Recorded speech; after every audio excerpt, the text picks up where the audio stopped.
Definitely what I consider to be my best class.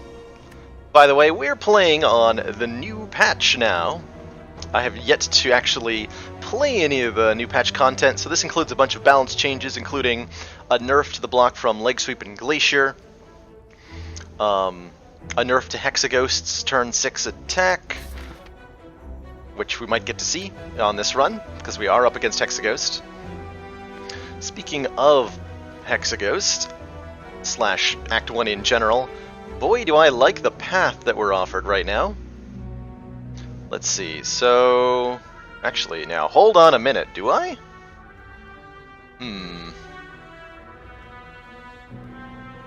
I like the path that starts here. A chest into a fire, into an elite, into a fire at the late. But in order to get here, I have to fight 4 hallway fights and then an elite immediately, and I really don't like that. Oh yeah, sentries are tougher now too. I really don't like these fights leading up to an elite. This could be 4 gremlins, and the elite that follows could kill me. Although we could abort by going to the fire, if we needed to. So that's a possibility. So I could try going this way. If this fight's mean and hurts me a lot, it won't kill me. This fight would not kill me. But it could prevent me from willingly engaging with the elite, and that's reasonable. If I do that, I don't get to look at the store. Let's see what our starting bonuses are here. Random rare card, 3 random potions, which got buffed recently. The 3 potion start got a lot better because it now, instead of giving you 2 random potions into your slot, it opens a reward screen where you get to look at 3 potions and choose 2 of them if you're on Ascension 11 or higher, which is very nice. I'm liking this lose all gold max hit points plus 12, start a whole bunch, because it lets me not worry about having to go to an early store. We can take all of these fights and we have the hit points to face tank everything. And then we have, if we can get through 4 hallway fights and 1 elite, then we have 4 campfires waiting on the other side, which is pretty dang juicy. As well as a bunch of question marks that can be pretty good too. But that first elite without any upgrades is sketchy. So again, if we get here and we don't have the cards or the hit points to fight the elite, we just abort. So I think I'm leaning towards the max hit point start and playing a little greedy here, because we have the out of aborting if our greed goes badly. We don't have to fight any elites at all. We can just take 3 fires, heading up into Hexaghost. So that's pretty encouraging. Otherwise, I would take 3 potions, and that would give me the raw power needed to punch through this elite. Doesn't sacrifice our money, so we have a lot of gold going into Act 2 if I do that. I really like the hit point start. We're going to take the max hit points plus 12 here. Go up to 78 max hit points, and we are going to follow this path up the left side and see how that goes for us. I personally am hoping that the answer is really well, but you never know. That was every strike in the deck, right? No, there's 1 more. Okay. Not an ideal opening against Jawworm. Give me some strikes. Thank you. Alright, I'm feeling better about this fight now. Early hallway fights against the Jawworm, as Silent, can go all sorts of ways, sometimes, depending on how you draw exactly, and how often he chooses to buff his strength. We're doing just fine right now. He hasn't chosen to buff twice yet. Okay, we're just gonna block on up, look to punish him next turn with these 2 strikes. Probably have a kill, in fact. Which is a very good first floor fight for Silent. Anytime you take no damage on the first hallway, and find a potion, and find a footwork. Wow, really? Okay. I'll take a footwork. I will take a footwork all day long on floor 1. Thank you, game, for the first floor footwork. That is an encouraging start. We're going to hit the question mark here, because I sure as heck don't want to fight 5 hallway fights in a row at the start of Act 1, even with a footwork. That is a scary, scary proposition. And this could be something like an upgrade or a card remove. Or it could be potions. Ooh, Smoke Bomb. Smoke Bomb lets me get real greedy here. Smoke Bomb lets me get extremely greedy. First fight footwork into Smoke Bomb. I've been liking the smoke bomb more and more as my skill level at this game gets higher. This just lets you abort so many bad situations. Like, we can now fearlessly add defense to this deck and just go on 5 strikes, because if this elite is Gremlin Knob, and we don't have an answer to him, we can just leave with Smoke Bomb and be fine, instead of dying to him with no out. So we are definitely going to this elite now that we have a Smoke Bomb, and if it's something we can't handle, we just leave. Sounds great. Sounds perfect. This is a almost optimal first turn draw against the bird, by the way. Although with footwork in the deck, maybe not. We're drawing next turn. 2 strikes, okay. Give me Survivor. Good enough, I guess. Not willing to trade damage here, just yet with you. We have footwork up, so our block potential's huge. I can play defensively against this guy for quite some time yet. Like I'm continuing to take no damage without even spending all my mana.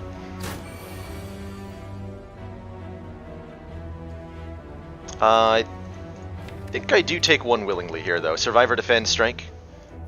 I need to get him in kill range of 2 strikes, which are very likely to draw next turn. Yeah, this seems totally reasonable.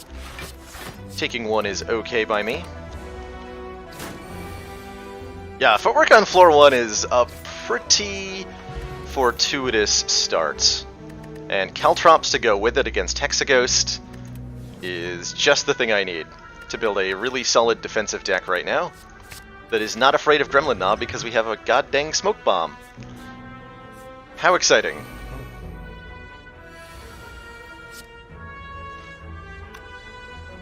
So I can strike, block with Survivor here. I might do that.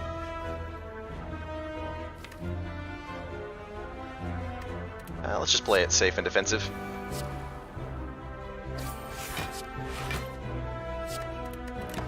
Get that footwork up.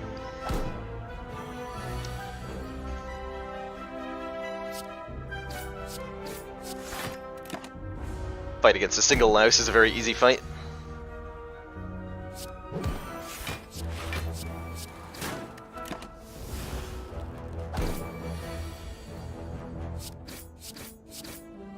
No problem. Alright, so the next hallway fight that's going to be mean. Okay, Deadly Poison is probably what we want to add on top of this. It's a nice early source of reliable damage. Alternately, one of these 2 attacks would help us get through the Knob or the Lagavulin. If I take Deadly Poison, I'm almost committing to Smoke Bombing out of the Knob fight. If we get it here. I do like Dagger Throw a lot as an attack. I also like speccing into Poison a whole lot right now. Take the Deadly Poison. We'll just leave if it's Knob. Oh god. What is this fight happening right now? I think I want to kill the Slime first. He's going to make me weak and lower my damage output.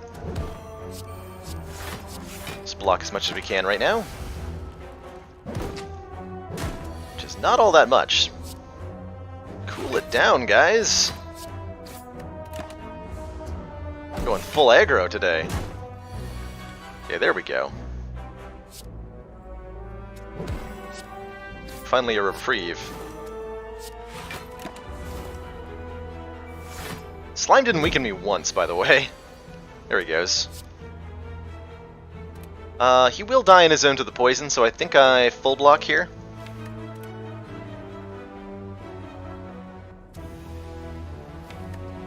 Alternately, I'm taking 2 in order to not be weakened. We're drawing this next turn. I would rather not be weakened for that. I'll take 2 willingly.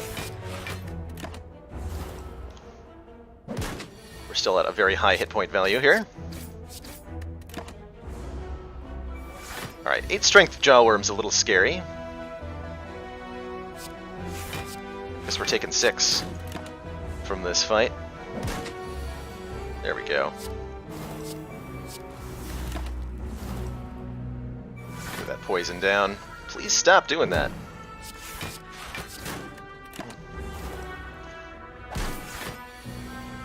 Oh god. Okay, I can just full block? Not full block. Mostly full block. Taking a lot of chip here. This is why we are very afraid of that fourth hallway fight. It takes so much damage in it compared to everything that came before. Infinite Blades is not bad, neither is Piercing Wail here. I wouldn't mind another power, given that we have the opportunity to set up with Footwork and Deadly Poison. It's just some consistent, much-needed damage. I'll pick it up. Don't want to add too many powers to the deck. That's a good one, though. Alright, so we're going here because it lets us get an extra fire. If I just head up this route, we get 3 fires and Elite Elite, versus this path is 4 fires and Elite Elite. And if we have to Smoke Bomb out of Gremlin Knob, so be it. Okay, good. It's not the Gremlin Knob. So I'm probably just Infinite Blades, double block here. Get our damage going for the rest of this fight. And we hope to draw Footwork next turn. Footwork Survivor, please. Would be really nice. These guys have been buffed, so they're a lot scarier than they used to be. Alright, Footwork Survivor, thank you. Footwork Survivor Defend, I'll take 3. We can start doing damage to one of the ones on the end here, which I have no real problem with. I might use my Energy Potion here, just to get Caltrops into play. Yeah, I think I do want to do that. I want to use one of these 2 potions so that I can pick up one after the fight. And I think we're likely to use or find another potion before the next elite fight. So I'll use my Energy Potion here. We get to play the whole hand. Focus on this first one.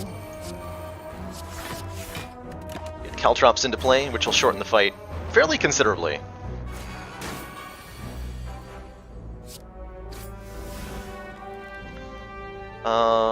Neutralize, Deadly Poison, block. Sooner you can get one of these 3 down, the better this fight goes for you, pretty consistently. If I can escape here with about 40 hit points, I'd be very happy with life.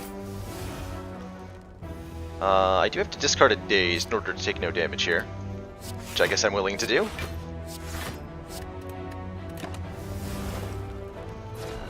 And he'll be dead before he attacks me again. Okay, take a little bit here. Shiv would get this guy down to 1 hit point left. I'd rather he not add 2 dazes to the deck, so I'll strike him. Start working on the middle one because he has the least hit points.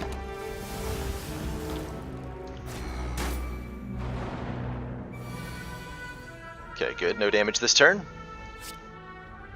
Take your artifact away. Okay, our next turn is very scary though. Hopefully I can kill him. If I draw a strike. Ouch. That's unfortunate. That is unfortunate. Alright, I'm drawing the strike to kill him next turn, so I'll use the Shiv on this guy instead. Oh, I forgot about the thorns, actually. That would have been better the other way around.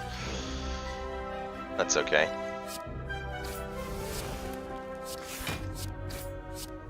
Alright, so the buffed sentries definitely hurt a little bit. A little bit more than I was hoping that they would. We lost a fair amount of health, like 20 health in this fight. We got through it. We get a question card. Wow, early question card is really nice. On feature card rewards, you have 1 additional card to choose from. And then we get offered Tools of the Trade and Predator and Backflip. Wow. This might be Predator. We could use a powerful attack here. We've got the defense and the long-term win with the Footwork, Caltrops, Deadly Poison, Infinite Blades. What we don't have is upfront damage, and what I'm not looking to add is more powers. Not without finding Birdface Stern or Cursed Paw, anyway. So I think I take the Predator here. There's some consideration to Backflip. But I don't think I need more defense right now. Need more offense right now.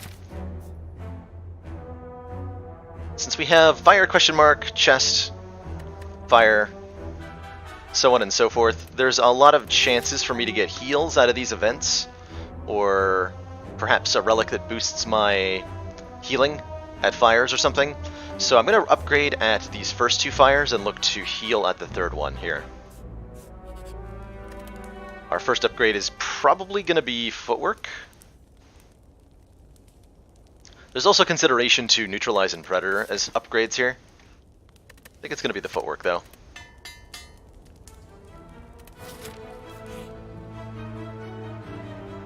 Anger the mushrooms, huh? This fight turns too scary, we can abort with the smoke bomb. If I knew I was going to have a chance to remove a card, I would just eat the parasite. Let's anger the mushrooms. We have chosen to eat before, and it worked out pretty well for us. This could be just block, strike.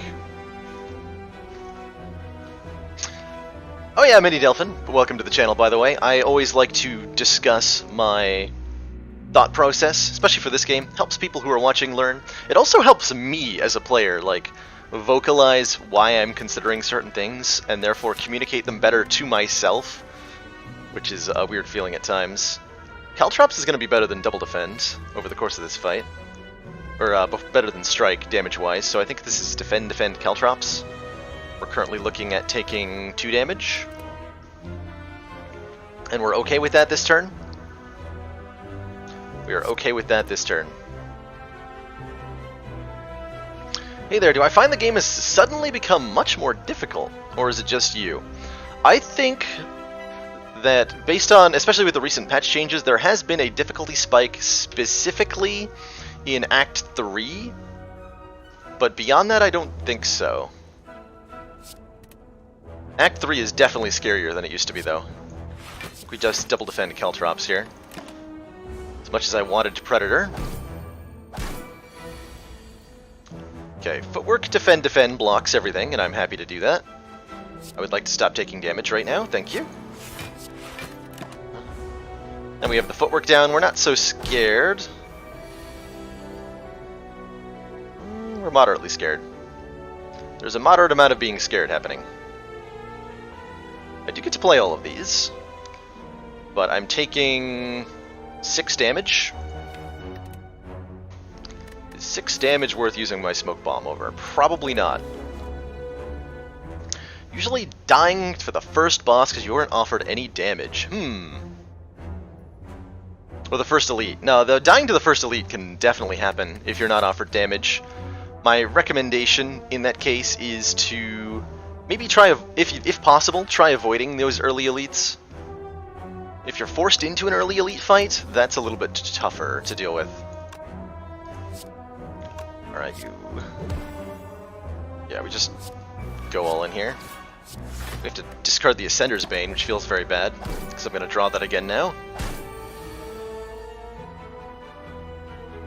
Okay, I can kill one and block the damage with the vulnerable on the other one, which is a relief. So no damage taken this turn, but I'm scared of next turn. 21, you say? Alright, I can just kill you.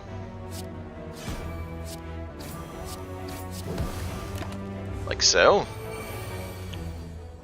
And then we've got a kill here. Good.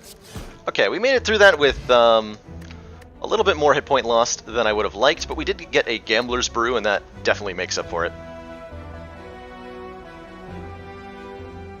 How many Delphin? Get the quad footwork meme run? That's pretty great, truthfully. 30 times in a row, that does seem to indicate that something is going wrong. Because the game isn't that mean. Okay, we're being offered some stuff here. I've been liking the Poison Stab lately, especially to go with our Deadly Poison. Sucker Punch isn't bad either, it's both an attack and a source of weak, which is defense. So I'm thinking either Sucker Punch or Poison Stab here.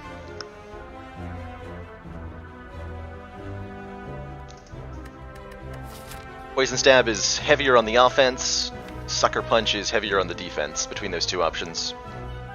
I would like to start removing strikes, if possible.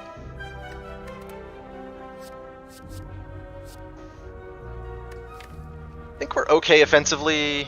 No, I really do want to go more into the poison here. I'm going to take the Poison Stab. Maybe I regret that. Alright, Relic. Be the pillow. Oh! That's also healing. That's also healing. That is a really good find. That is an extremely good find for us, because we have a huge pool of health. We chose plus 12 max hit points at the start, so our Silent has 78 max hit points instead of 66. And that means that Meat on the Bone is going to trigger way more frequently. I think that also triggers if we Smoke Bomb? I know Burning Blood triggers if you Smoke Bomb. I have no idea how this interacts. We are going to science that, probably. I'm going to be greedy and upgrade because we got Meat on the Bone.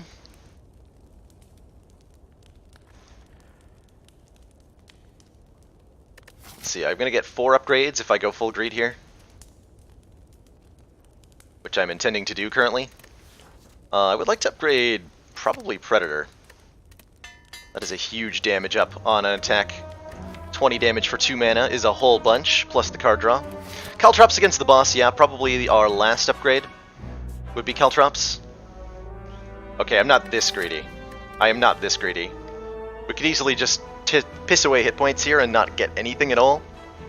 I mostly feel like, at least on Ascension 15, that this event is skip, because the reach inside starts at lose 5 hit points. On Ascension 14 or lower, this starts on lose 3 hit points, and I think you should pretty much always go for the relic in that case, at least a couple times. But we're looking at less than 50% chance to find a relic if we spend 11 hit points here. Screw that. We don't have hit points to spend.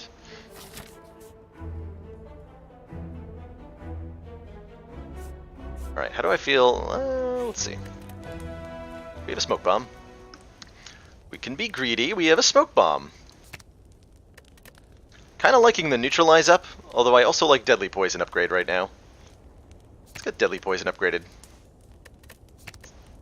Poison Stab's also quite a bit of a beneficial upgrade, actually. So Poison Stab is 3 more damage immediately versus the 2 of Deadly Poison. So Deadly Poison over 2 turns rivals the up of Poison Stab. Actually, no, it falls behind 1. So over 2 turns, this would do 4 more damage. So would that, actually. Plus 2, plus 2. Yeah, okay. So take the Deadly Poison upgrade. It is more damage over 2 turns, which is close enough to instant for me.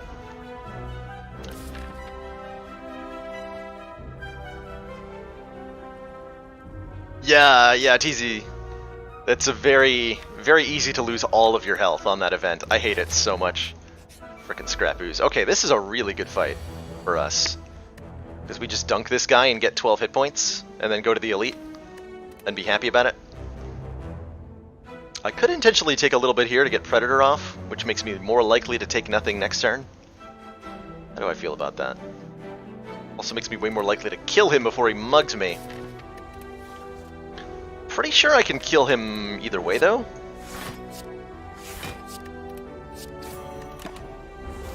So we'll go for the full block. Maximum greed.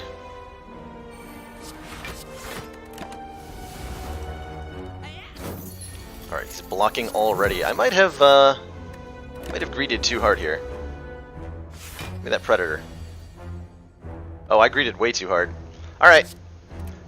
Enjoy my money, sir. It was nice knowing you.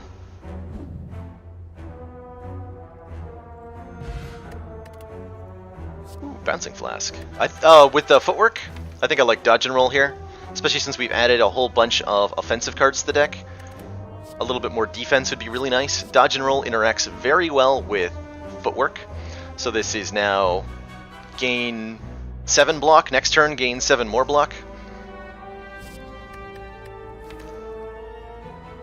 Yeah, we lost a lot of money there. I think I definitely should have hit him with the Predator, in retrospect. I could have actually used the Gambler's Brew to try to kill him on the last turn, but I'd rather be better in going into this Elite, which is a 50% chance of being the Knob. Which is also specifically why I did not take Bouncing Flask, is for this fight right here, which I think we can win, especially with that opening draw. We're going to lose some health to the Knob. Do I want to cycle cards here? It's a pretty uninspiring hand. And next turn's going to be even worse, actually. I need to use the Gambler's Brew here.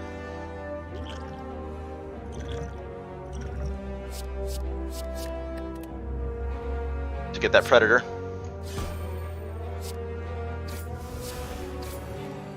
We'll take 16, we'll heal 12 at the end of the fight.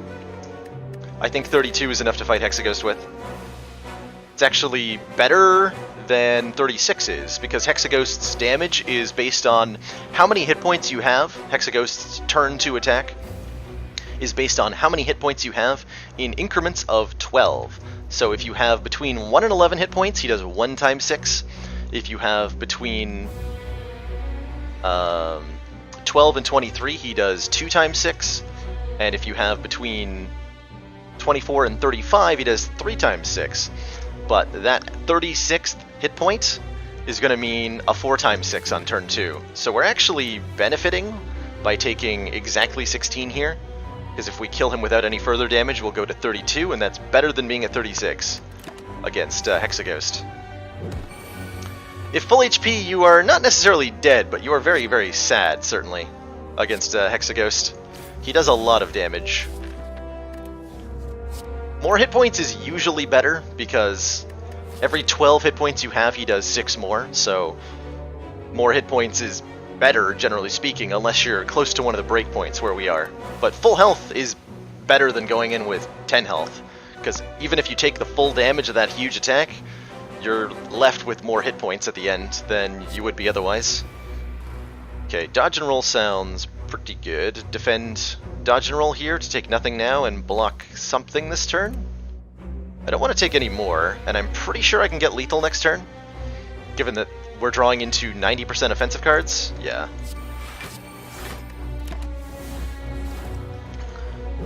And he's super poisoned. Yeah, he's super dead. Alright, rip Gremlin Nub. Bottled Flame. Oh, hello, After Image. Don't mind if I do add another defensive card to the deck, another defensive power to the deck. It's only that first one.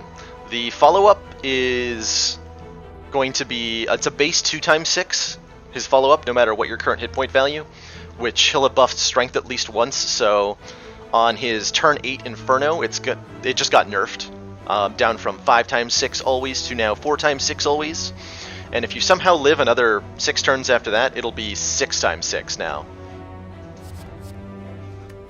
Because he always buffs strength once each cycle. Generally speaking, though, you don't survive to the 3rd Inferno because the burn pluses will kill you by that point. So we're going to add After Image here because it's a really good card, and we have a whole bunch of powers now, which I'm fine with. I'm also pretty happy to see Bottled Flame. I like Predator in the opening hand a lot, so I'm probably going to bottle that, especially since I upgraded it. There are so many opportunities you are given to get Predator into play on turn 1 with Silence. For example, all 3 Act 1 bosses give you leeway on turn 1. This also helps us draw through the deck a lot faster, helps us do opening damage a lot better. Happy to do it. And for Act 3 Awakened One, I think we're currently fine against the Awakened One, especially After Image and Footwork. They give us more defensive utility than the Awakened One's strength increases, so I'm not worried about that at all. We're going to go for an upgrade here. It's going to be the Caltrops for Hexaghost. The quicker we can kill him, the better, and Caltrops is a really good way to ensure that that happens. We're also going to be drawing 14 cards out of our 21 card deck in the first 2 turns, so we're very likely to see it before that times 6 attack. Never taken Predator till now. I highly recommend it. It's a really good damage power, or attack thing. It's a good damage card. That's what I'm trying to say. Alright, Infinite Blades is going to be more damage over time than Deadly Poison for the moment, plus more defensive utility with After Image, so let's play that plus Predator for our turn 1 here, and we're going to hope we don't cry on turn 2. Alright, Footwork, After Image, Caltrops, Neutralize. These are all of the cards I wanted to see this turn. So like I said, he's doing 3 times 6. If we had 4 more hit points, this would be 4 times 6, and I'd be very sad about that. To neutralize him down to 2 times 6. I played that out of order. That was supposed to be After Image first. Whoops. So we're taking 1 extra damage because I misplayed that. Definitely playing Caltrops here. I think definitely also playing Footwork. even over the defend. We're going to intentionally take a little bit of damage here, just to get all these important powers into play, and the rest of the fight should be an absolute breeze from here.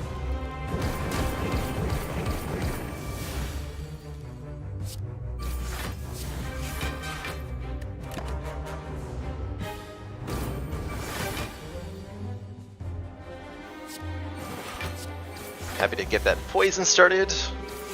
I can take a 1, or I can dodge and roll. Let's dodge and roll.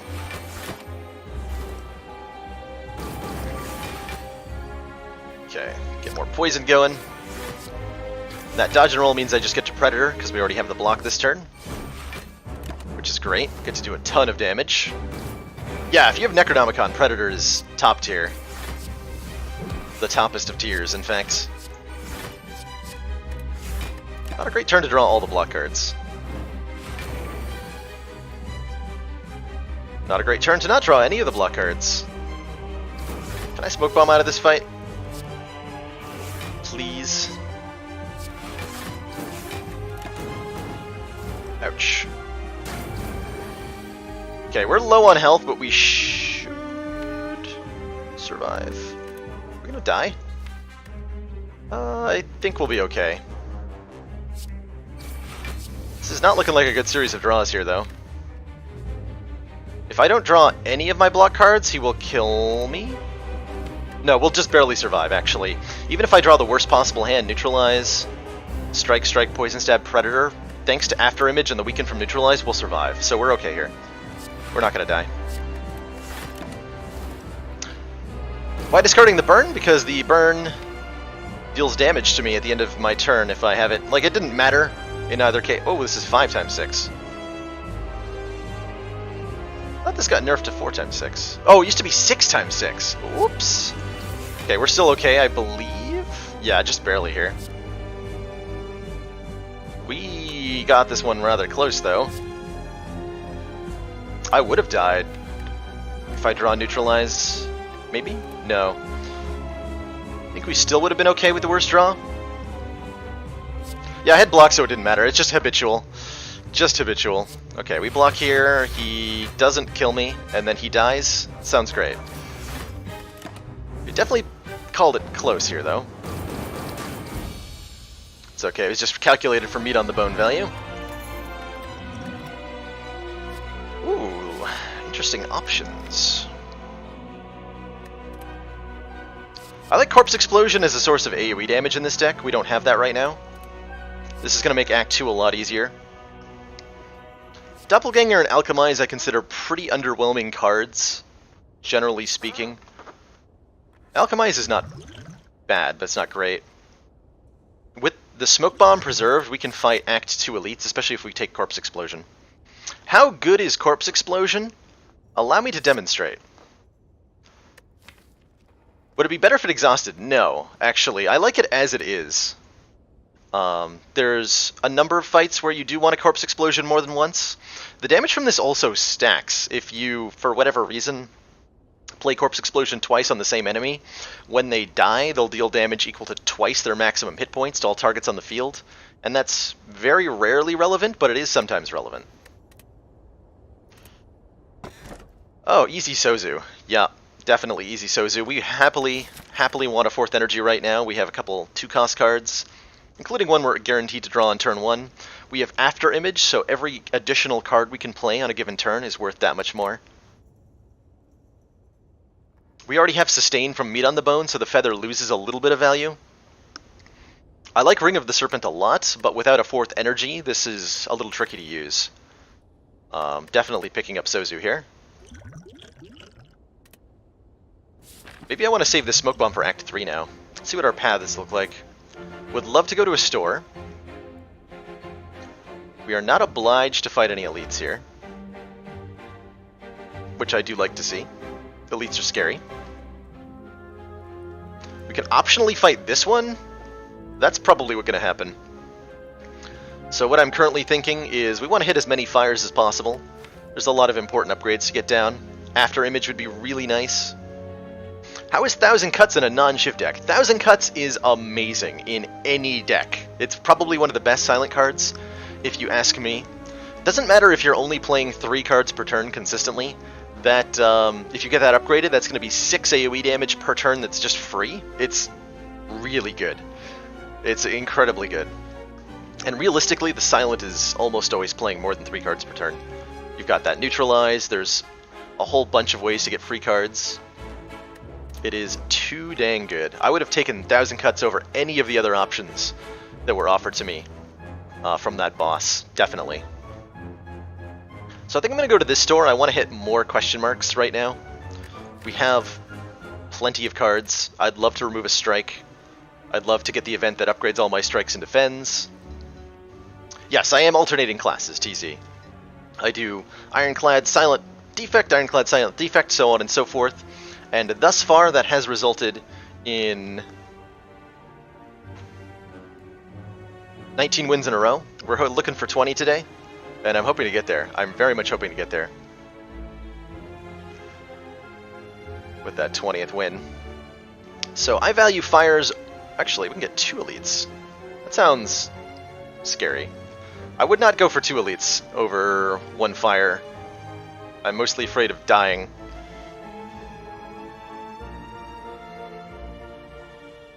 Yeah, more. Yep, that's how I feel, TZ too. Like when I'm watching somebody else play Slay the Spire, in order to figure out how to do better, I'm mostly concerned with Act 1.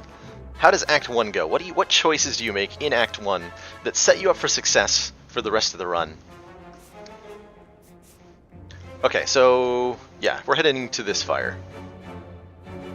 So I can squeeze an elite in there if I go to this store instead. I don't want to do that. Right? Yeah, I'm okay fighting 1 elite. Oh, we're fighting Champ, by the way. I should probably make note of that. We are fighting the Champ, and therefore we would like some form of scaling if possible. Champ presents a problem right now, especially since we took Corpse Explosion. We will look for ways to beat Champ. I don't think we currently beat Champ.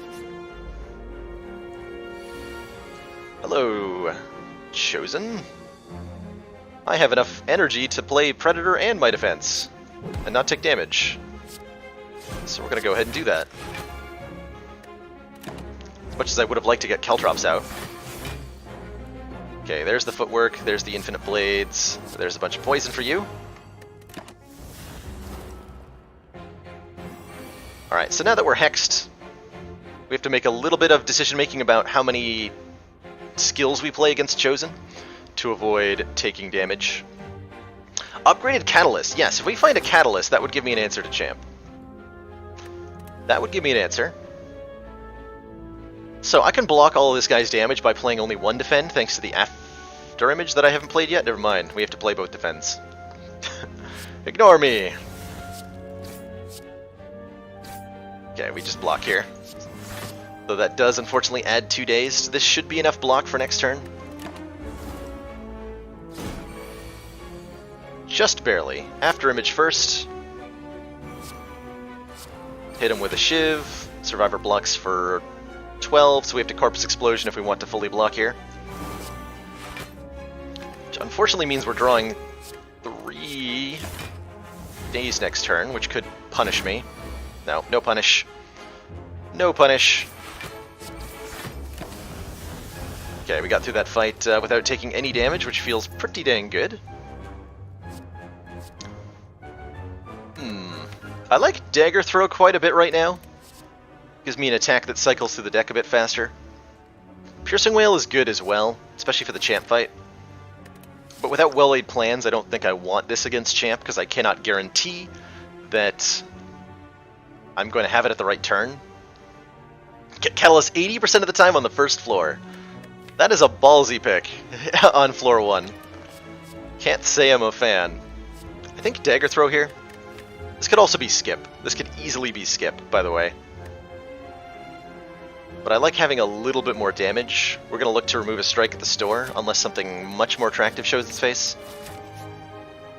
Oh, yes, okay. So our run has been blessed by this event. This is the reason... This event right here is the reason I choose question marks in Act 2 pretty much all the time, whenever I can. Because anytime you get this event, you just Craigasm all over the place. If we choose to upgrade all strikes and defends, we're looking at 10 free card upgrades. Sure, those cards are some of the worst cards in our deck, but 10 free upgrades. Can you say no to that? You can't. You can never say no to that. The remove a card from your deck option here is a fat joke compared to getting 10 free upgrades. I might even avoid question marks now, because we got the one thing we wanted. I guess a Necronomicon would be nice, but do I need it? Nah. We got what we needed. We got what we needed. I wouldn't mind a second copy of Infinite Blades. I definitely wouldn't mind Master of Strategy. Draw 3 cards, exhaust, gets us to the powers quicker. 2 Infinite Blades to go with the after image is awfully nice. Should be an Act 3 event. I agree, Sleeve of Roses. It's just a little too good. As it is. Yeah, I think it would actually be an event where you have to actually think about what you're choosing, right? Because if you get all the way to Act 3, you've maybe upgraded a couple defends, you've probably removed like 4 of these 10 cards already. But getting it this early? Like, hot damn. Strike is almost better than Poison Stab now. That's sad. Remove Ascender's Bane? I wish I could. I would if I could. Although I'd actually consider removing a Strike before Ascender's Bane.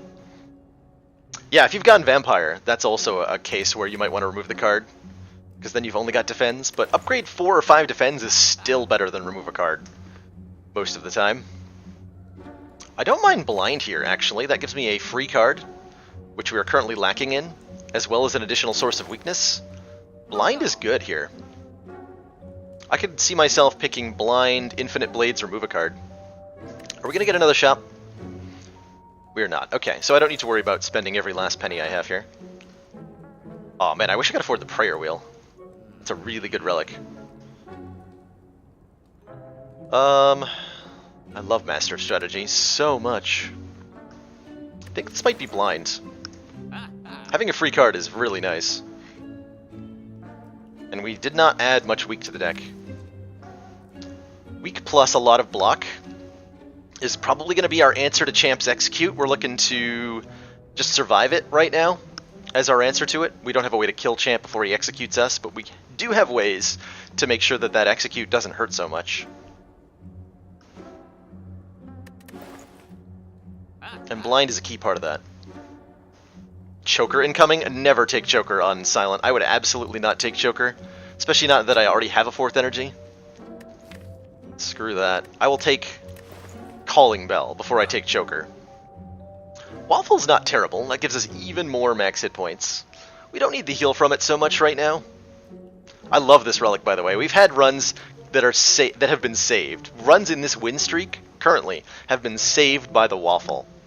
And I think I want a Waffle emote to honor it, but today its service is not required. Not over the other options here. I'm going to remove a... Man, it feels bad to remove an upgraded strike. It's still the best option, though, so sayonara. I'm going to take Blinds. I'll take the Infinite Blades. The only reason I'm taking Infinite Blades is because of After Image, to be clear. Because we get extra block from that additional dagger. Infinite Blades, I find, generally speaking, a pretty slow card. And we're now looking to upgrade After Image so that it's always in our opening hand pretty soon. Probably at the next fire, I want to upgrade After Image. I'll take one more question mark. What's the worst that could happen? Could gain 50 gold. That's pretty good. I don't want to curse. We already established we're not going to another store, so I'll just take the money.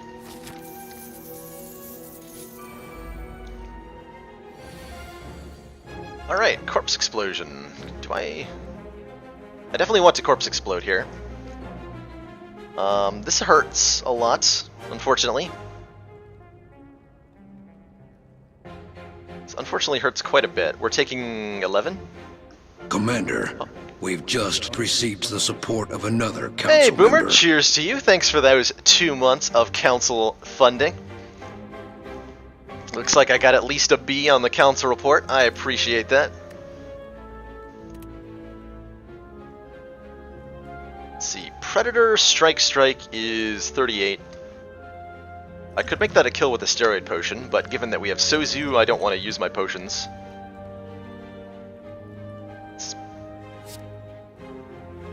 Okay, we're going to weaken the one that we're not killing. So I probably want to use Corpse Explosion here to ensure this fight ends quickly. I wish I could Predator in addition to that, but I cannot get away with it. So we're going to go block strats here.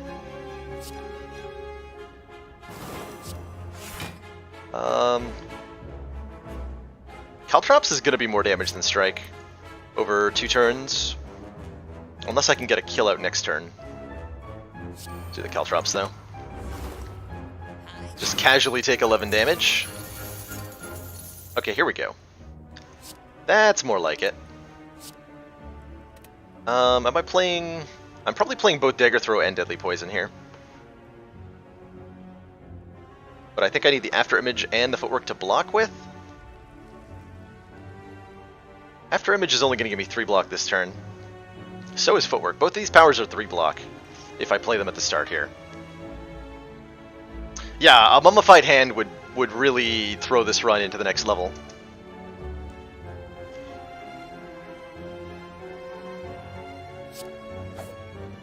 I needed to know what I was going to draw. Neutralize is a pretty good draw.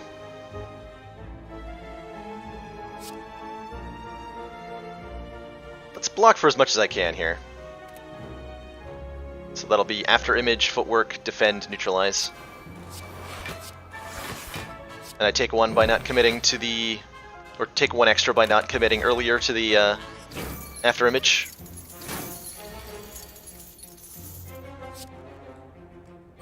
And Corpse Explosion ends this fight immediately.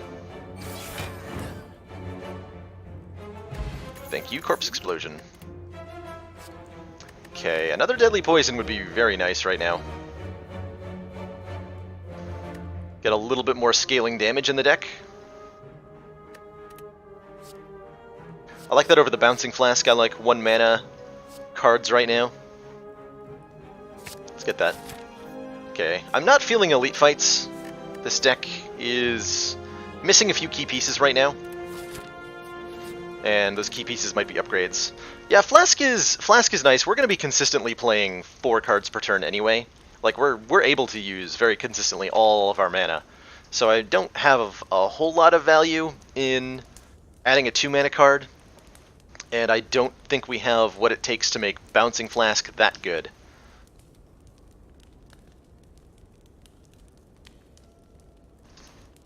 So each run you have a basic starting deck, Boomer, for the Silent, and that's fixed based on your class. So the Silent always starts with 5 Defend, 5 Strike, 1 Survivor, 1 Neutralize, and Ascender's Bane if you're on Ascension 10 and up.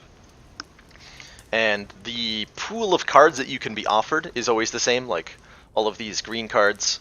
Those are specific to the class, but that's the only thing that stays constant between a run, is the cards you start with and the cards you can be offered. We're not guaranteed to get a run that's even remotely like this one on our next Silent run.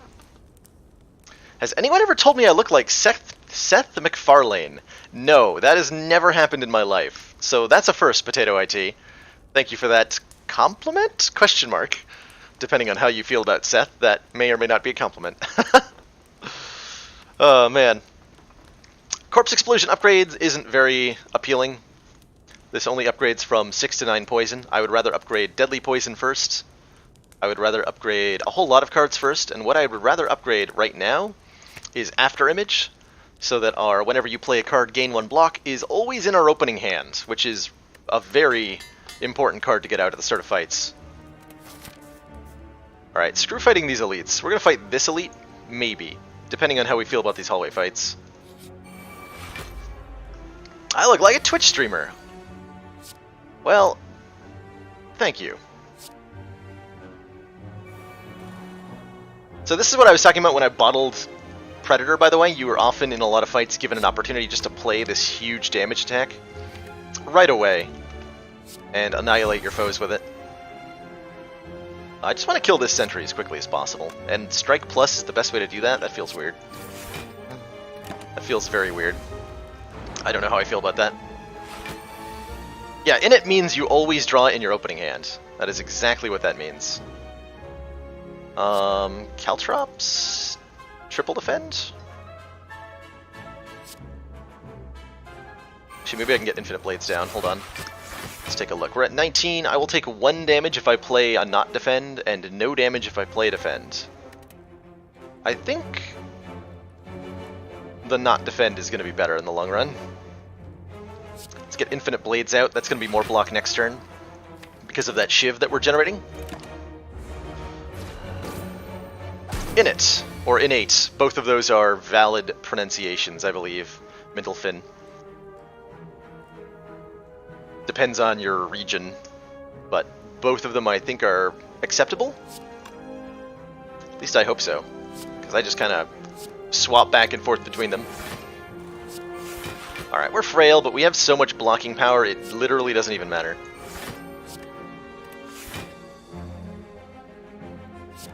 I can kill this guy next turn with a Shiv, we can work on your artifacts.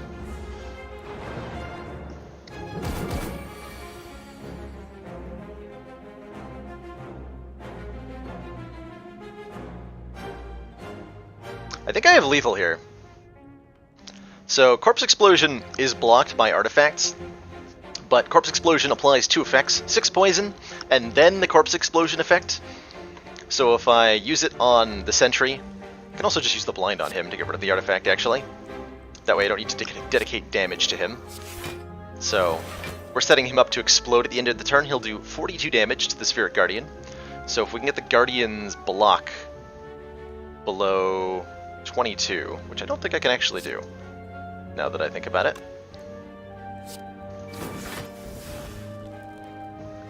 Didn't add that up right in my head. What am I drawing here?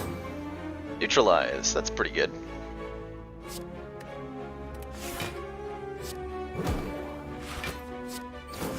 No, not quite. He lives on 3, but he dies to our thorns. Oh no, because he blocked too. Curses.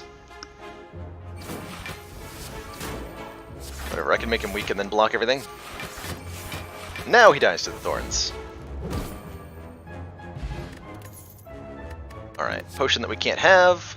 I don't mind Deflect here. It's a free block card, which is... We're looking for a couple more free cards in this deck so that we can continually play our entire hand. Acrobatics is also very good. Being able to draw through the deck reliably is really nice. I think I want the card draw. What if I'm wrong and I'm pronouncing it wrong half the time? Well, then I'm only wrong half the time. Whereas if it's the other way, then I'm also only wrong half the time. If I commit to one pronunciation, I'm wrong all of the time, maybe, or right all of the time, maybe. I'm just hedging my bets here.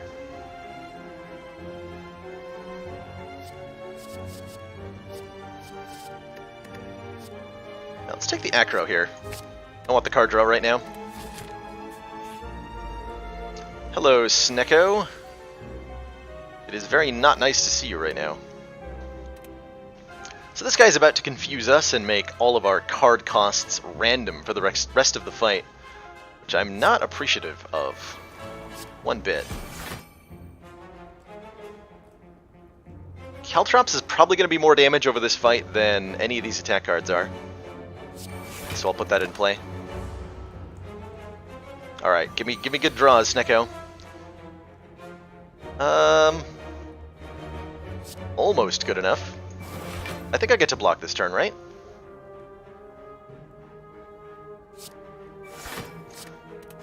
Yeah, this defend plus gets me there.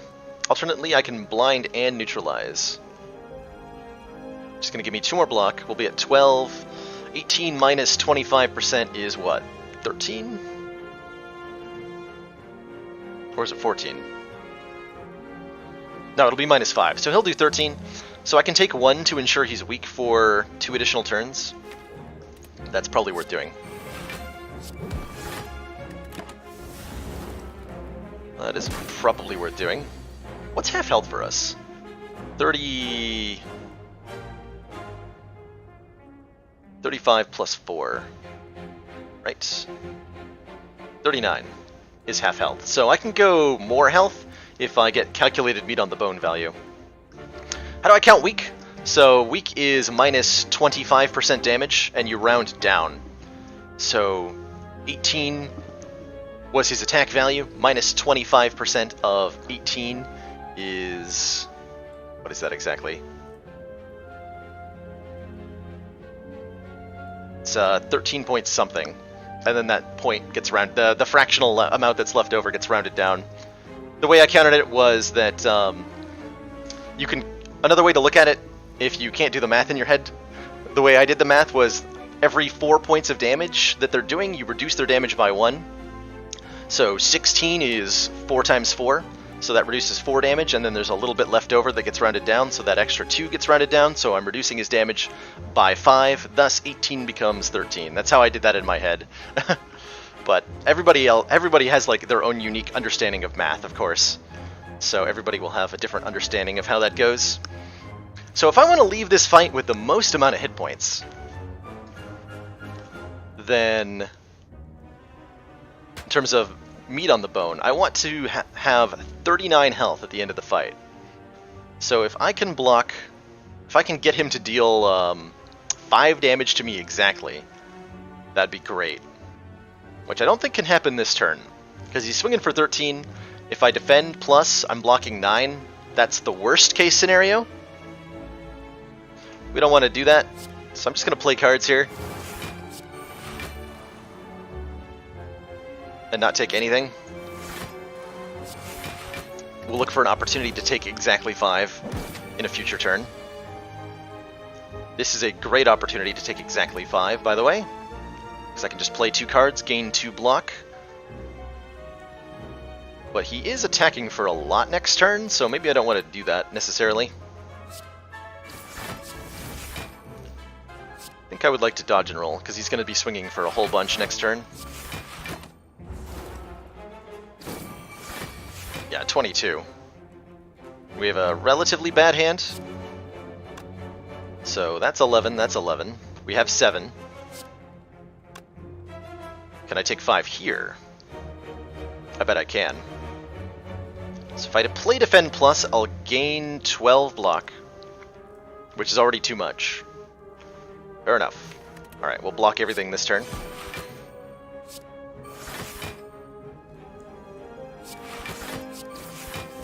Get him close to dead.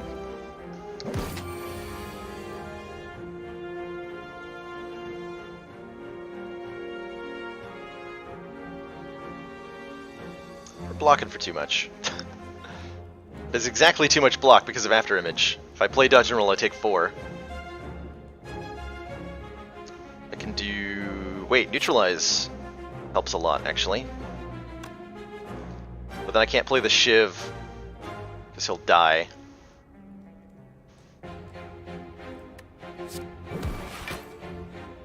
Okay, currently letting him hit me is still better than just killing him right now. Because if we take 8, then we go down to 36 health. Meat on the Bone heals us to 48 health. So letting him hit me is better currently than killing him. And that's the best we're going to be able to do here. Because I can't block for little enough without also killing him. If I play Deadly Poison, he dies. If I play the Shiv, he dies. If I block, then I take nothing, and that's actually worse than taking something. So we take damage intentionally here. We get 12. I would have played the Deadly Poison Mini Delphin, but the poison would kill him. And then we don't get anything. With After Image, Prepared's actually not the worst card, but it's still pretty terrible. I don't think I care for Prepared enough. I don't think I care for any of this enough with the current deck. I think this is a skip. What do I think about Corpse Explosion so far in this run specifically? It hasn't done a whole lot for me. I've been a little disappointed. And I'm also disappointed that we're going into the champ fight, the only Act 2 boss that doesn't have multiple enemies, where Corpse Explosion would be useful. Yeah, I think we just skip here. Take a relic. That's not a very good relic. Thank you, chest. How do I feel about a elite with 48 health? I feel fine because we have a frickin' smoke bomb if anything goes wrong. Okay, what would I like to upgrade? Blind would be a nice upgrade, especially going into an Act 2 elite fight. Blind becomes too weak to all enemies, which is really good right now. I wouldn't mind upgrading dodge and roll for 2 block now, 2 block later. I don't know that I want to upgrade either of the infinite blades. They're nice to have early, with the after image being in it as well. But that starts to turn into a guaranteed turn 1 that's Predator, after image, infinite blades, and then 4 random cards that might not be what I need. That's not enough variability in the opening hand. And you do want some variability in your opening hand, because not every fight you want the same opening, right?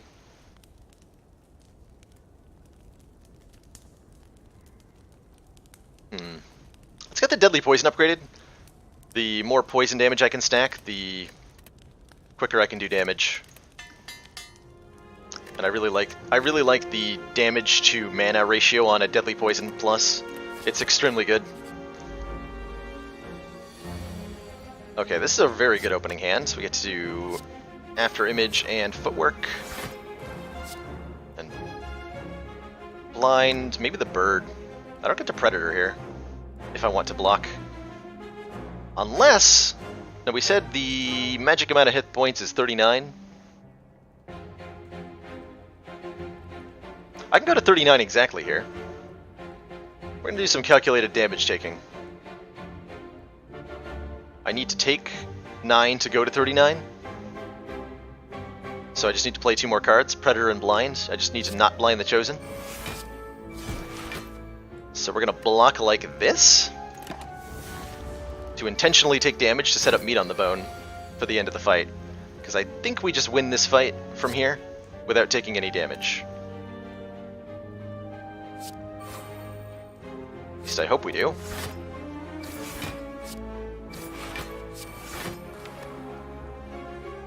Maybe should have played dodge and roll there. Okay, he's not attacking me. Good. Let's just stack a whole bunch of damage on Chosen here. End this fight as quickly as possible. Okay, 9 times 2, we have enough block here. So all is well.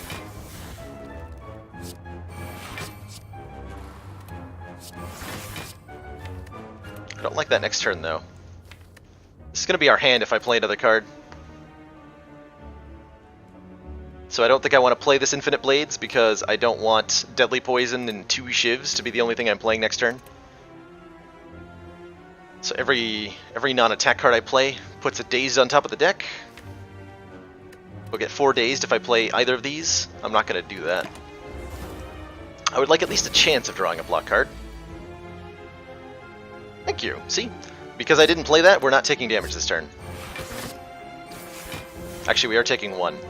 No, my meat value has been slightly reduced.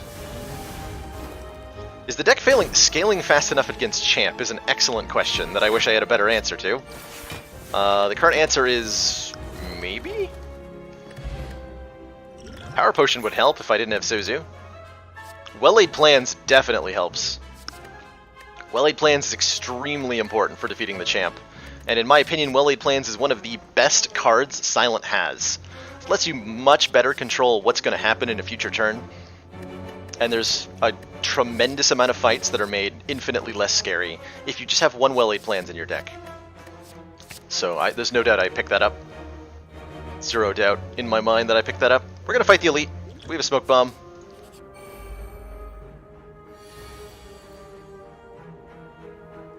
This might be After Image Predator Defend here. I can block everything with Dodge and Roll, but I can't Predator if I want to both After Image and block everything, which I do.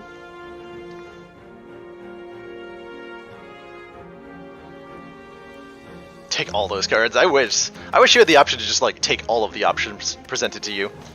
Would be pretty great. I won't even block everything if I just defend, dodge, and roll Predator. Alright, so After Image, Defend Plus. We'll take 4 and a wound if I Predator. Or I can dagger throw, dodge and roll. Take less now, take less in the future.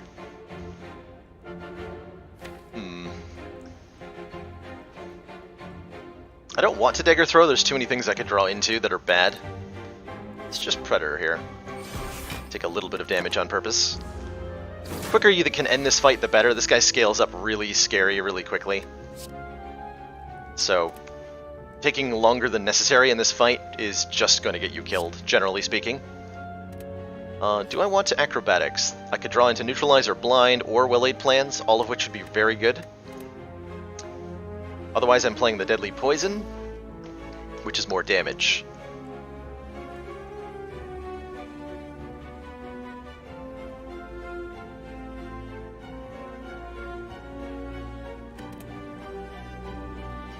Does the weak actually change my turn? I still need to footwork and block twice.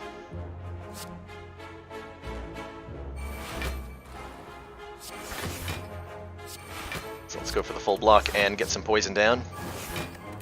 Get that damage ticking. Okay, good turn for blind. Good turn for all of this. Taking a little bit, because I don't think I have enough block here. Yeah, we're too short, unfortunately. We can maybe set up meat on the bone value against this guy now.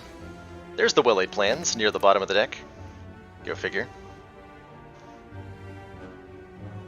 That's a good question, Zaku. Someday I'll check. I'm pretty sure he scales indefinitely. He'll increase the number of attacks he does, no matter how long the fight goes. Okay, so we want to be at 39, so I want to take 5. So if I play both Infinite Blades and hold on to the Corpse Explosion, that'll set us up for meat value. And I think we're not taking damage from here on out, but that is a big if. It's a big maybe. It's kind of what I want to do anyway. Caltrops is doing a lot of damage to him, fortunately. Yeah, I think we kill him before he does more damage to me. Strike's going to be better than the Corpse Explosion in terms of damage.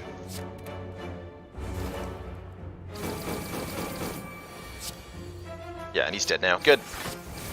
Perfectly calculated the meat value. So we leave Runic Dodecahedron. If your hit points are full, gain energy at the start of each turn. That does not go very well with our meat on the bone. Yeah, he definitely ramps up. The quicker you can end the Book of Stabbing fight, the better. Speaking of stabbing, there's Masterful Stab. This is probably a dodge and roll. I wouldn't mind another copy of Caltrops, though, to deal more damage to Champ with. Though that does actually make it a lot harder to control when exactly I split him. I think I'm going to take the dodge and roll here for the defensive utility. It's very good against the Champ as a card, generally speaking. I'm giving a priority upgrade to well-laid plans. I used to think that this card wasn't worth upgrading, and my mind has changed on that recently. My current feelings, especially going into the Champ fight, is that you want to upgrade this card. You absolutely want to upgrade this card. And we're going to rest going into the Champ fight. We're going to need as much health as possible. Let's take a question mark. It's a fight. Alright. Good talk. Can I block all of this? I believe so. Definitely want to play the Caltrops, because Caltrops will just kill that bird. Caltrops will just kill that bird.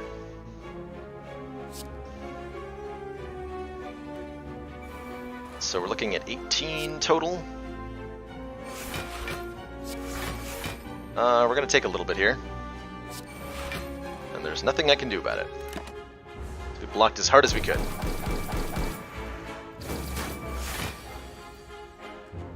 Okay, there's well-laid plans. And I get to hold on to this defend, which is really nice.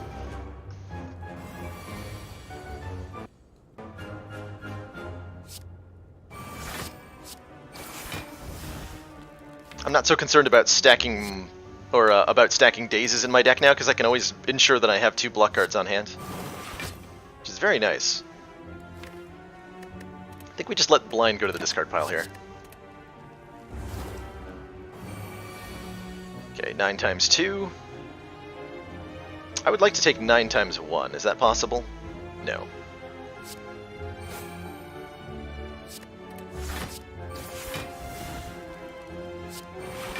Guess I'll just block all of it.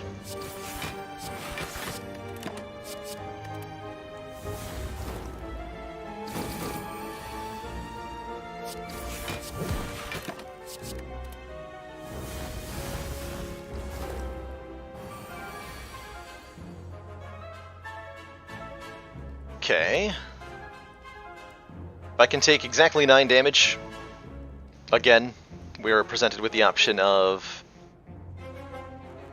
getting more health. And any amount of damage I take that's between 11 and 9 is still a net gain of health. So we can definitely do that, because Defend Plus blocks for 12 on its own. Oh wait, no, he's gonna die to our thorns, actually, so never mind. It's too late now. Yeah, I had a route. I had to play acrobatics specifically. Oh, whatever, he's just dead. Not gonna worry about the meat. Not gonna worry too much about the meat. This might be a skip here. These are all subpar cards that I don't want to add. Yeah, Nightmare! Nightmare would be something that would give me the scaling I needed to beat Champ per ratio. I hope we find a copy of Nightmare after Champ. There's a lot of situations where Nightmare would help us a whole bunch right now. So none of this. We skip. We're gonna rest going into Champ here, because I'm gonna need every hit point I can get. And then Smoke Bomb? Please. Please let me out of this fight. I don't want to be here. Alright, so the goal here is to get all of our powers into play while taking as little damage as possible during the first phase of Champ. And I don't know how viable that is.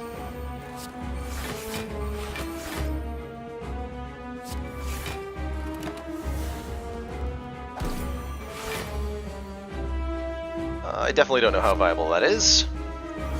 Thank God for that dodge and roll.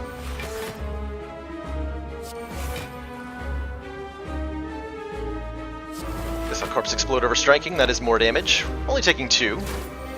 Where's that footwork? No, really though, where's that footwork? Give it to me. It's at the bottom of the deck. It's not a great place for it to be.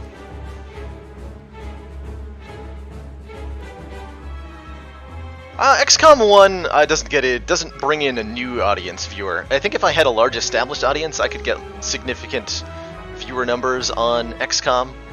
But in terms of bringing new people to the channel, you have to be playing a game that people are watching. So Twitch gives me fairly detailed analytics on what brings people specifically to my channel. And currently Twitch tells me that most people who are coming to watch me, especially during the Slay the Spire streams, they're doing so by browsing, using Twitch's browse function, which means that they're probably looking at people playing Slay the Spire specifically, and then finding their way to the stream because I'm doing that. So if I was playing a different game that people aren't specifically seeking out people who are playing, it won't get me new views to the channel. Alright, so we just block up, get our other power into play. That was you an hour ago, right there, yeah. Guilty as charged. And there's nothing wrong with that. I'm not accusing anybody of anything, nor am I saying it's a bad thing. It's awesome that you guys are passionate about this game, because I sure am. I love this game. And I'm happy to share that enjoyment with all of you who are looking specifically to find enjoyment in this game, or to learn more about this game, or whatever. So welcome, everybody who came here through the Slay the Spire browse menu. What's the relationship between XCOM and Slay the Spire? They're both games that you could call... Well, they are both turn-based. We got an end turn button here. So they're turn-based games where you get to slow down and think as much as you want on each turn. So there's the kind of a similar strategic mindset And there's also, I would say, as much as XCOM isn't a roguelike game, it has a lot of elements in common with roguelike games. Where you're trying to progress through, at least if you're playing Iron Man mode anyway. If you're not playing Iron Man XCOM, then there's no roguelike crossover. But you're playing through a game that has, you can do multiple runs of it where there's elements that are randomly generated, like missions in XCOM are randomly generated, the campaign plays out in a randomly generated way, and there's a lot of tension because if you get killed or lose at any point, you have to start over from the beginning. Again, if we're talking Iron Man for XCOM. I would really like to have had well-laid plans. This is a decent draw next turn. Let's get that poison going.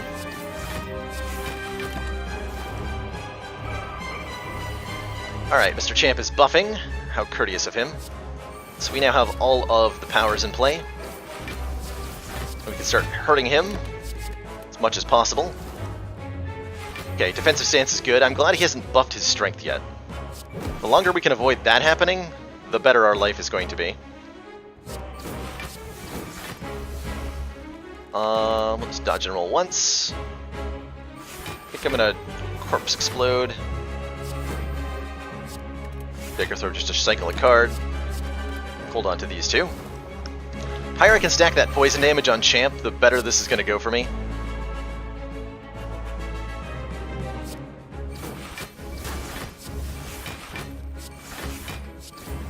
So we really want to get that as high as possible.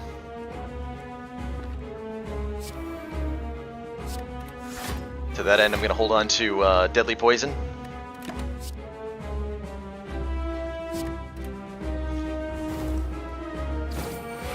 When Champ gets to his halfway health point, he will remove all poison from himself. But the higher that poison number is, the lower health he's going to be going into Phase 2, and that's very important right now. So he's going to split at 220 health. I want to get him as close to that as possible. So right now he'll take 37, which will bring him down to 240. So he's splitting after next turn, no matter what I do. So I want to do as much damage as I can right now. Fair enough. We're also going to be vulnerable for the execute turn. That is terrifying. Do not like. Okay, he's buffing up. He's buffing up. Not a fan. Not a fan.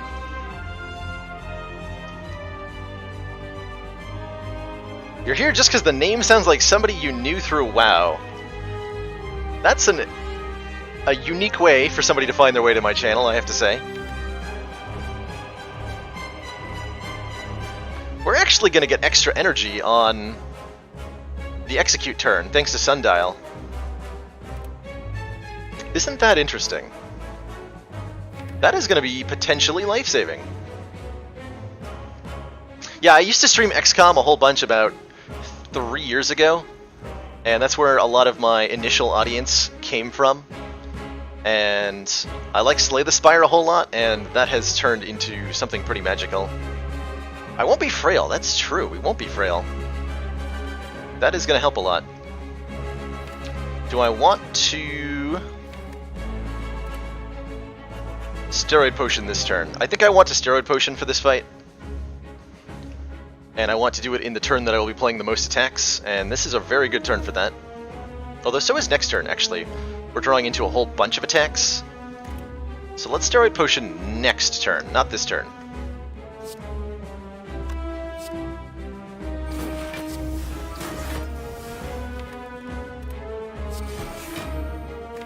Okay, we're going to draw most of these cards. This week is not going to do anything either way. I want to hold on to block cards.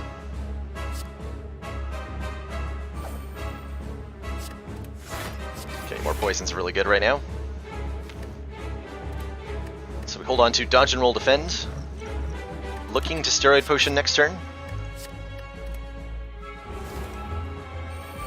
So this turn he's doing what we frequently refer to as the split, which is where Champ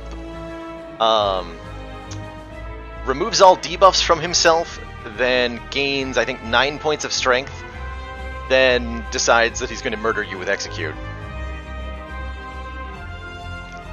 You met your wife in Twitch chat. Wow, that's exciting. There's hope for me yet.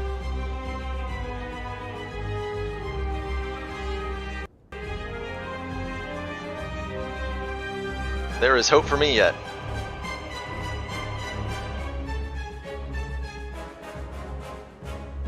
You're back looking for an upgrade.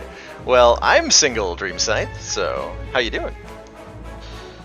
How you doing?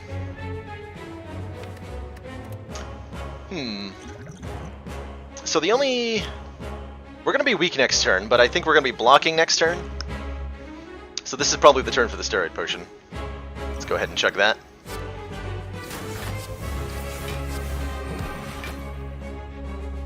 Plus I can draw a whole bunch of cards here. Which I'm not sure that I want to do. I think what I'm going to do is play the dodge and roll, so we have the extra 7 block next turn. I'm going to hold on to Acrobatics Defend. We're going to get 2 additional energy next turn. Or I can get those energy right now and hit him more, which is some consideration, but I'd rather just block the Execute. So let's hold on to Acrobatics Defend. So those debuffs go away. Gets very angry. 27 times 2 is not that scary, actually.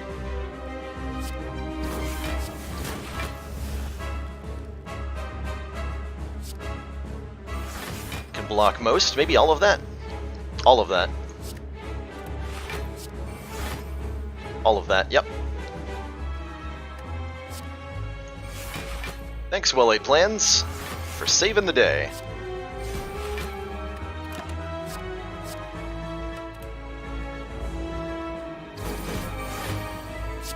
And even if that had been Champ's old Execute, by the way, if that was the unnerfed version of Execute, we still would have been able to block it. I even got to hold on to a block card. And we actually would have dealt more damage with Thorns, so I'm going to go ahead and say the nerf actually hurt us there.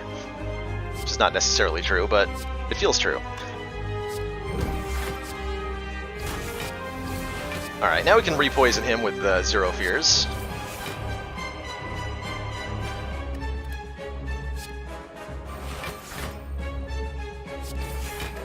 Just keep all of our block cards.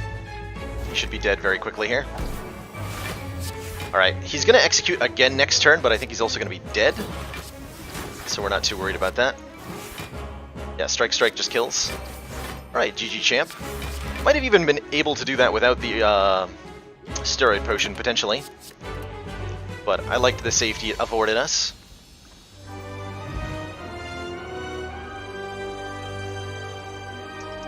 I like the safety it afforded us. Ooh! After Image again, Nightmare. Oh man, I like both of these options a whole bunch. Execute's been nerfed in the number of hits it does on OUB. So it used to be a base 7 times 3, which Champ usually is swinging that with plus 12 strength and invulnerable, so it's usually more like 30 times 3. They increased the base damage from 7 to 10, but reduced the number of hits from 3 to 2. So on average, it's like 20 to 25% less damage, I would say. Maybe a little bit more than that. Still hitting extremely hard, still almost always doing at least 60, if he's not weak. But not, like, guaranteed lethal anymore. So it gives you a little bit more chance to beat the Champ with a high-value deck, like we have, where we don't have really a lot of scaling, but we just have a lot of high-value stuff. So, Nightmare versus After Image is an interesting choice here. After Image, I think, is more immediate defense in most hallway fights, and I think going into Act 3, that's probably what I'm scared of. Nightmare is an answer to bosses. With Well-Laid Plans, we can hold on to any card that we want to duplicate, which could be Footwork, it can be After Image, it can be Caltrops, and get 3 additional copies of it to put into play, which is kind of absurd. Kind of really, really absurd. But that's really slow. Like, this is a high mana cost card. It costs 3. So being able to do that reliably is very, very difficult. whereas After Image is just way more reliable power, especially with our 2 Infinite Blades. I think I want the After Image here.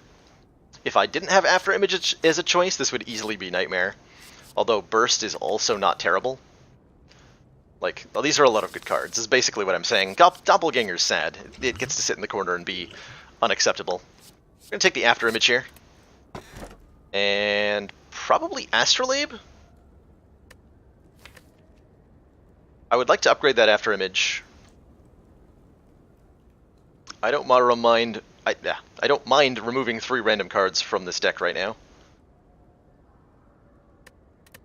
5th Energy would be nice. We're pretty consistently using all of our energy already. We have Acrobatics to make us want more. So this is a toss-up here between the Astrolabe and this Fusion Hammer for me.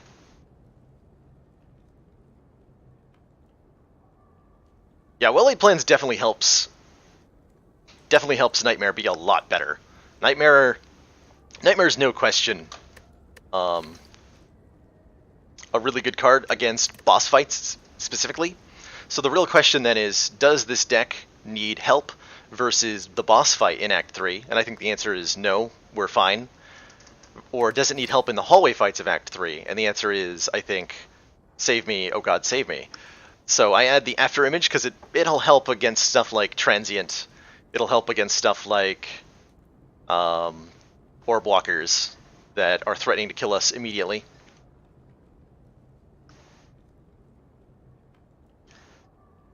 Just saw the game, what's it all about? Well, Secrets, it's what I would describe as a deck-building roguelike card game.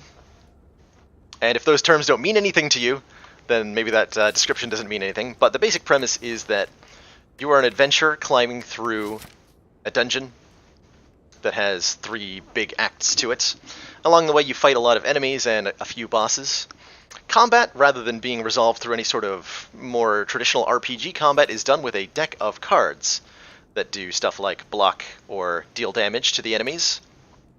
And at the end of each fight, you get to choose a card to add to your deck, which causes your character and your deck to progress in their abilities as you advance your way through the dungeon. That's the really basic summary of it. We don't need the strikes. I actually don't mind these strike pluses. They do a lot for us in terms of getting immediate value. I think I'm going to go with the 5th Energy here. That gives me a lot more opportunities to play Predator on turn 1 and lets us accelerate the fight from there. Because I definitely found myself struggling to play Predator turn 1. Okay, we're fighting an Elite. Okay, we're fighting an Elite. We have to. There's no path here that doesn't hit one. I like this late store before the boss. I like that we're up against Time Eater. I think we just crush him. Pretty handily, in fact. I'm gonna go for this Elite. We get to rest. We're forced to rest at a campfire because we have the Fusion Hammer. We still have this Smoke Bomb, also, which is really important for Act 3. So we get to Smoke Bomb / beat this Elite. If it's Giant Head, we probably Smoke Bomb, because I don't think we have a great matchup against him specifically. The other 2 Elites I'm not worried about, but Giant Head might be a Smoke Bomb scenario for this deck. We don't ramp our damage up quickly enough to necessarily defeat the Giant Head. He's a bit of a problem. Resting before this Elite means we get Runic Dodecahedron, so we'll have 6 mana every turn, which is pretty dang good.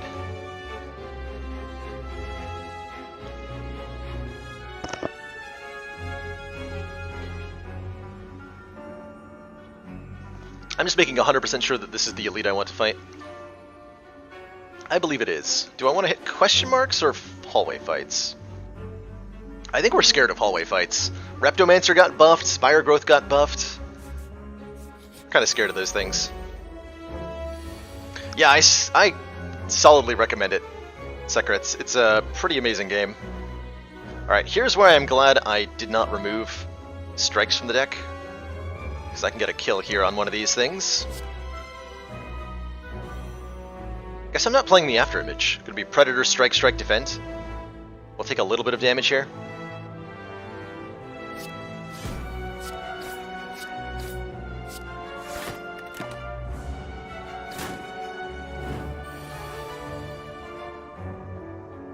And then this guy's going to explode next turn. You only have 3 turns to kill these exploders before they go off, dealing 30 damage to you. So you really want to do as much as possible, as quickly as possible, against these jerks. He's currently looking at dying to poison, so that's good.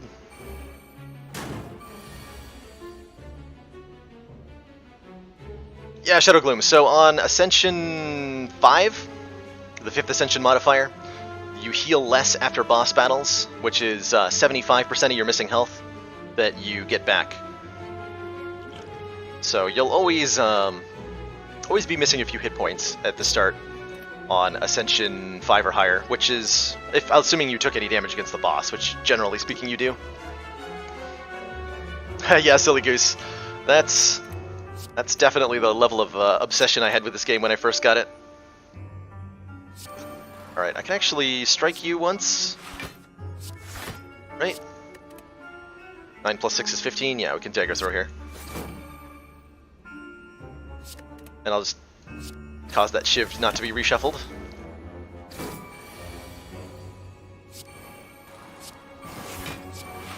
Alright, I don't want to attack him because he's got spikes that will hurt me. We can let our poison do the work for us, generally speaking.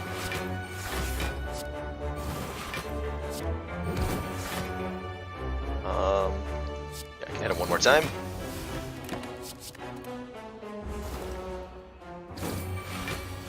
Okay, and then he's dead. Just end turn. GG here. Cloak and Dagger is a really good... Wait, we're up against Time Eater.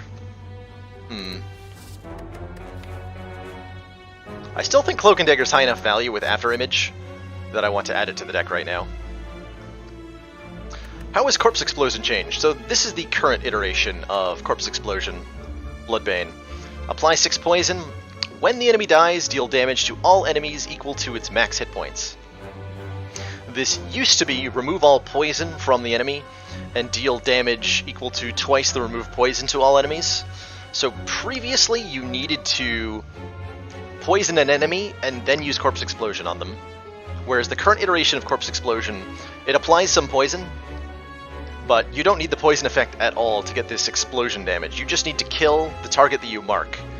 And that can be with attacks, it can be with poison, whatever you want to do. And you'll kill everything else in the fight, generally speaking. So it is much more universally useful than it used to be. But it no longer does anything to a single target like the old Corpse Explosion did. So it's different. It's 90% better, 10% worse. It used to be acceptable as like a catalyst fill-in in certain circumstances, but it no longer does that particular function. Bought it the Friday night for a week of vacation, played it for 40 hours. You played it like it was your job on vacation. That's impressive. That is a lot of dedication to this game. It is very addicting. Okay, this fight is kind of a joke right now. Get a whole bunch of blind in play. We get to punch him in the face.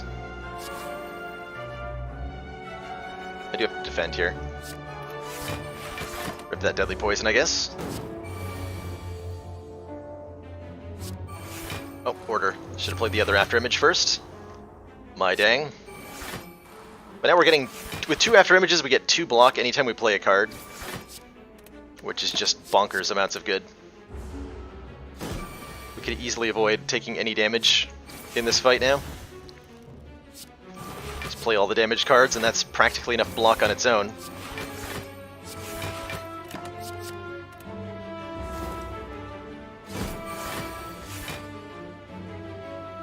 Defect is finally starting to click. That's great, Potato. I'm always glad to hear about viewers upping their Ascension levels or making personal improvements to the play. It's definitely not an easy game.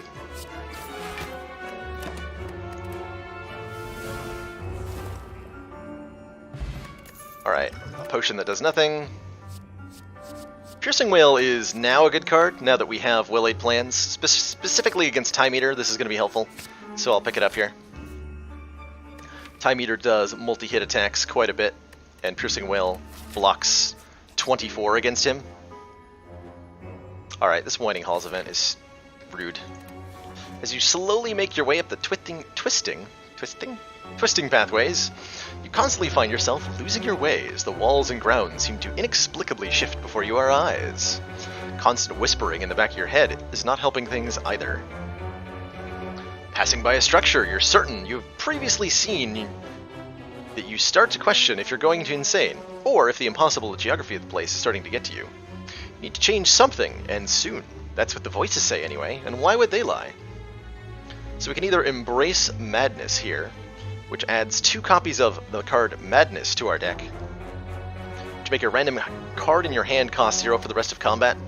I like this card in certain circumstances. This is not one of them. I think the Madness just makes it slower to go through our deck the first time around, whereas if we focus, we heal hit points, and we get a Writhe. Yeah, this is the worst, easily the worst event in Act 2. Generally a question between add 2 bad cards to your deck or add 1 bad card to your deck.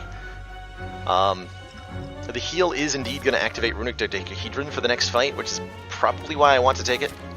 We're likely going to be at full health after this fire anyway, so I'm not torn really between these 2 choices. But one bad card versus 2, I'll take the 1, thank you.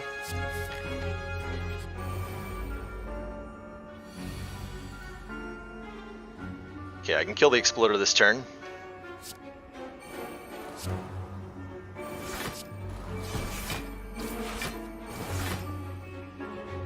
Might as well play blinds. Shouldn't matter much either way. If I can get a Corpse Explosion off, I can deal with these Spikers much more effectively. So I would like to do that. Use the Shiv. I'd rather redraw the Shiv than either of the other cards, so be it. I guess I could have held the Shiv.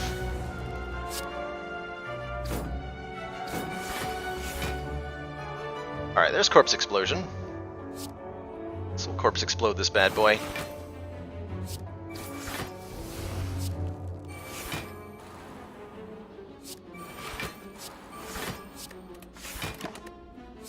And then I get 35 damage on both of these when he dies. Just gonna be right now.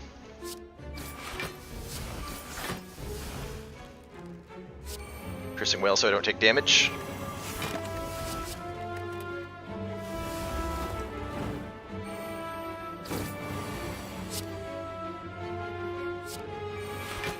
Alright, now I can actually start hitting them because I have enough block finally.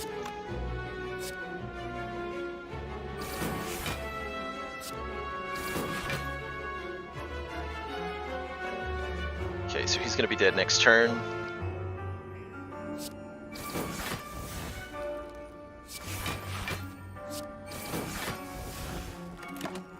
I'm taking 1 because I'm a doofus, but we have to rest anyway.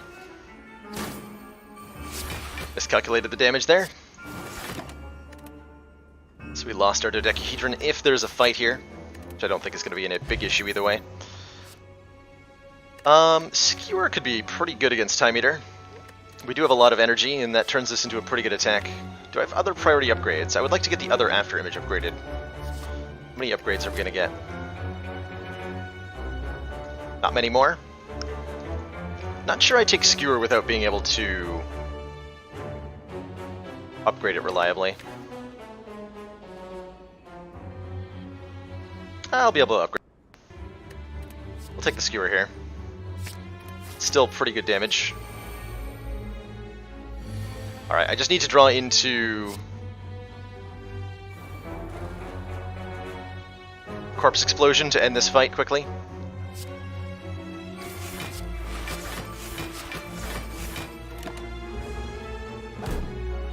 And ideally not take more damage than I'm going to heal from the fire, which I might be doing right now.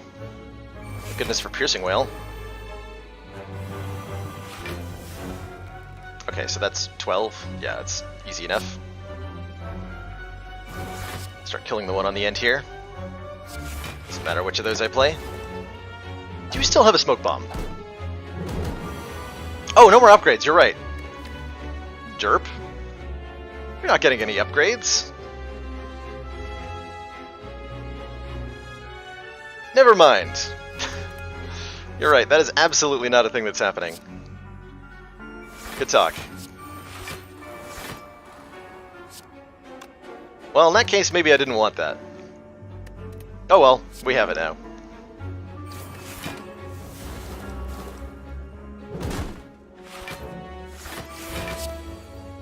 Okay, there's the corpse explosion. It got blocked, though.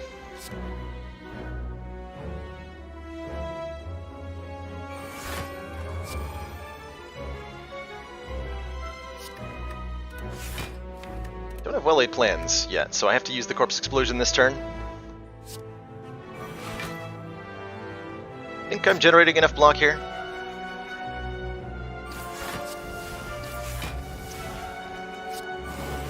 Yeah, I am. Okay, we're fine.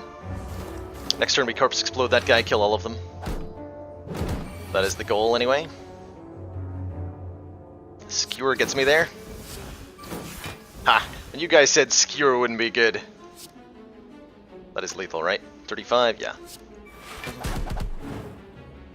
There, we immediately used it. Totally intentional. I like an upgraded dodge and roll right now quite a bit. I wouldn't mind Crippling Cloud either. It's a reliable AoE source of weaken, which we don't have a good source of weaken right now.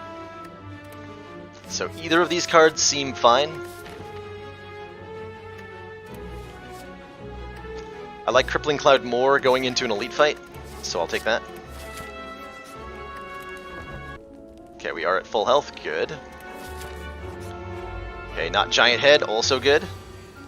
Extremely also good. Alright, get some skewer value. I'll take it. Alright, so Nemesis here is an interesting enemy. Every other turn he becomes intangible.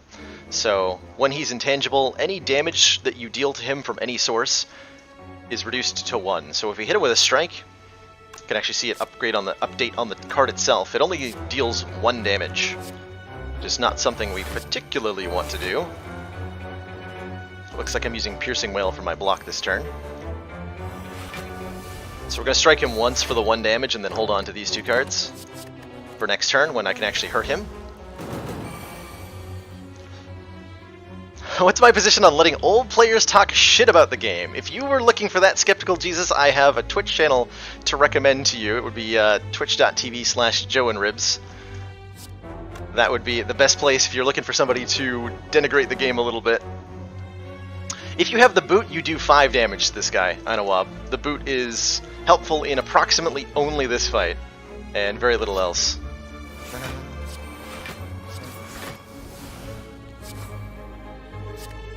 I'd like to hold on to 2 defends. So let's just get some poison going.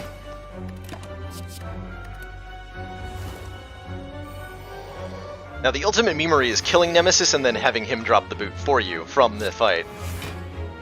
That's a classic right there. So I'm just playing cards. I know they don't hurt him much, but I'm trying not to take any damage here. There we go. Fully block that attack. Boot does not scale 1,000 cuts damage, no. Boot only applies damage from direct attacks, so it won't, stuff like Caltrops or Poison does not get affected by the boots. Procking. Thorns, by the way, are really ineffective against the Nemesis because his intangible applies at the start of 1 turn and then wears off at the end of the next. So anytime he's attacking you, he's intangible. So Thorns never does more than 1 to Nemesis, which is a little weird and mildly annoying. Good turn to hit him. Keep our block cards. So he becomes intangible, attacks me, takes 1. And then this turn, he's also going to take 1. It's very strange.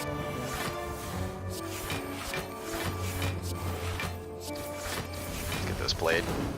Keep our blocks. So he attacks me, takes 1, and then the intangible wears off. So Thorns can never hurt this guy for more than 1. It's strange. Boot is this weird meme in the Slay the Spire community that I adore. Because it's so consistently mediocre. Like, there are other relics that are terrible, right? Like, Sundial has helped us. It did something one turn of the entire run. And on that turn, we would have been fine anyway. So Sundial has done approximately nothing, pretty much the whole run. That's a garbage relic right now. But Boot pretty much consistently always does something. It just always does almost nothing. Boot will very consistently, anytime you pick it up, you're probably going to have boot value occur at some point in your run. You'll get a couple extra points of damage here, a couple extra points of damage there, and at basically no point will this ever matter. It's incredible how consistently it does pretty much nothing. Sometimes it does matter. And it does have its moments. But it's just consistently underwhelming in the best way. Hey, we get Skewer. Ooh, ice cream. Oh, hold on. Sundial's about to actually start doing things, because now we have ice cream. Now we have ice cream. And now we have a win condition for Time Eater, which is Ice Cream Skewer. And you guys said that I couldn't upgrade it, which is true. But I don't want to do this. But we now have the Ice Cream Skewer. And in the end, isn't that what really matters? 2 question marks either way on the way to the store. So I guess the question is,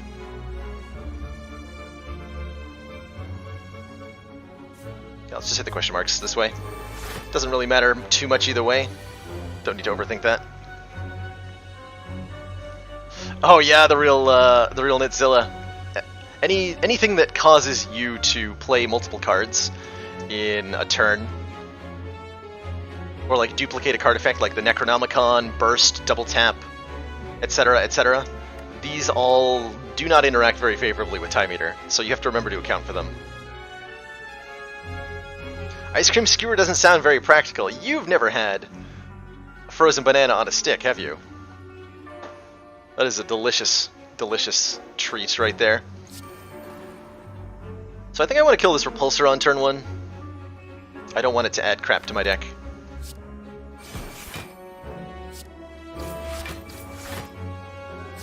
Play the Infinite Blades.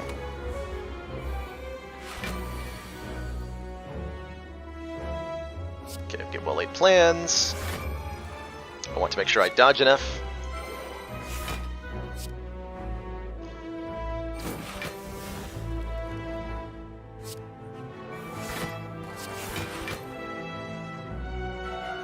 Dagger Throw is better than holding on to mana for Skewer, so I'll use it.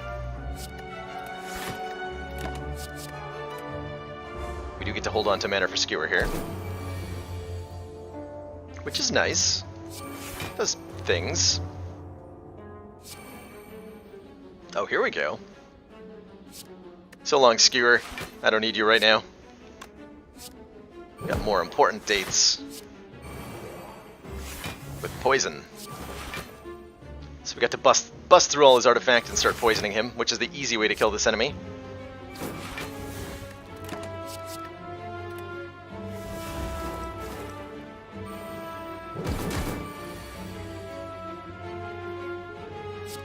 Alright, so he's dead. GG to that guy.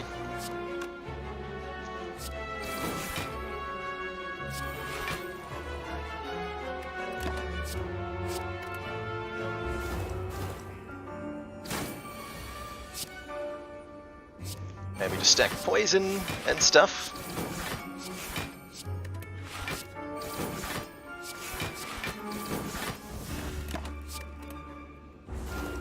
There we go.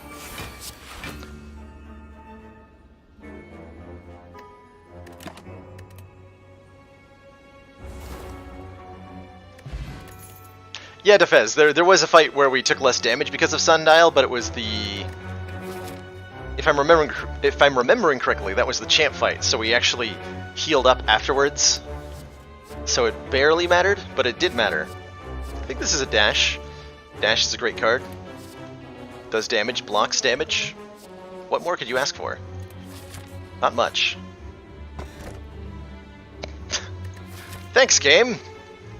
for the Matryoshka in the last chest. That is a real helpful addition to the team there. We're going to a store, so screw you, Tomb of Lord Red Mask. Not today.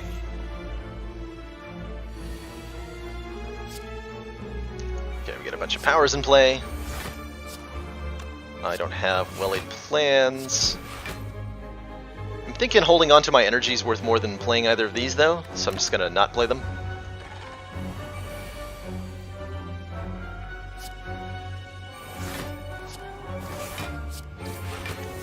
Same goes for literally any of this.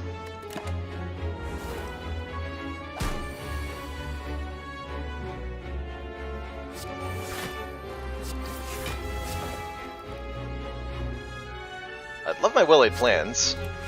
He's probably attacking me next turn, so I will dodge and roll and weaken him. Not gonna play strike while I'm weakened. Okay, there's the well-laid plans. And the Caltrops. Continue to not play strikes while weakened. Save up that mana for a juicy skewer, which is conveniently at the bottom of the deck.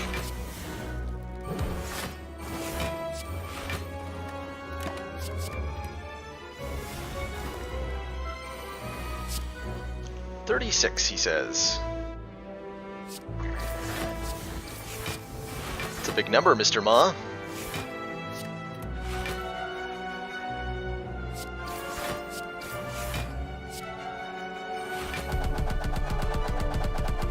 Oh my god, that felt amazing. That was great. That was like, what, 18 mana? That was so satisfying.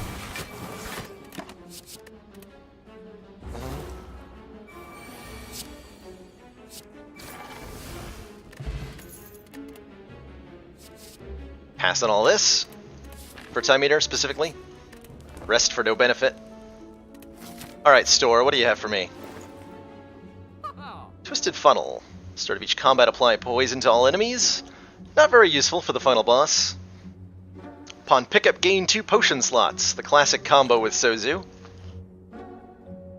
Dark Shackles is actually good. Enemy loses 9 strength for the rest of the turn. Excuse me. That's going to be even better than Piercing Wail against the Time Eater here, so I'll probably buy that. Definitely remove this Writhe. Get that out of here. All in all, a pretty sad shop, though. Can't buy any potions. The Gremlin Horn does nothing against one enemy fight. None of these attack cards are very good. This is a pretty sad store. Secret weapon is mediocre. Yeah, just take the Dark Shackles. Call it a day.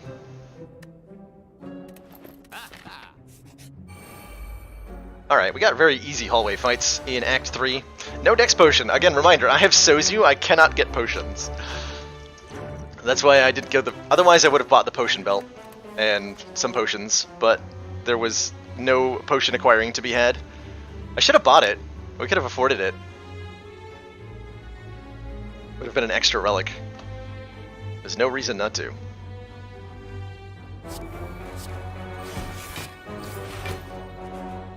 Alright, if I'm gonna... Nah, we're fine here. I'm half tempted to Smoke Bomb out, but we might get a passable card reward from this fight, so I might as well fight it out.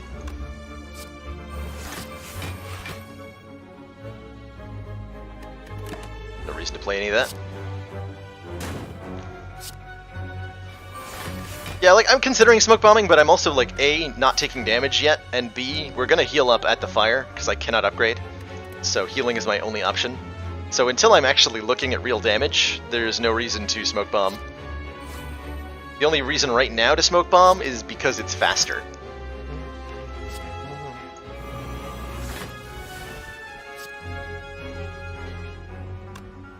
Speaking of faster, playing dash on this guy ends the fight faster, so I'm going to do it.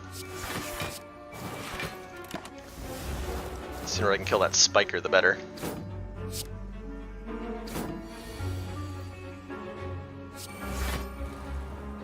Okay, we're getting a lot of dazes added though.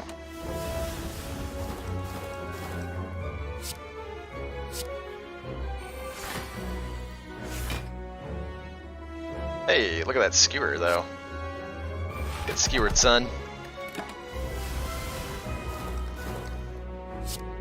So we're taking one, but it doesn't matter. There's well-laid plans. So we're gonna get that health back. Have you seen Name a more iconic duo than Ectoplasm and Old Coin.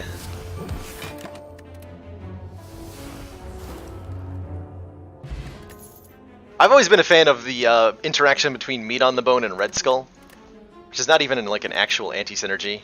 Actually, I don't mind Caltrops against Time Eater. That does add up to quite a bit of damage. I'll add that to the deck. We'll take another Caltrops, just for funsies, if nothing else. Alright, Time Eater. I see that I have a double after image draw on turn 1, and therefore you lose. That's pretty much how that's gonna go. I think I need to dash defend. I don't want to use the Dark Shackles yet. That's going to be much more valuable later in the fight. Just block fully. Not willing to lose my Runic Dodecahedron value, so I'll play the Infinite Blades. I don't mind Shivs right now, truthfully. They give me 2 block after all. Okay, there's our footwork. Let's dig for some cards here.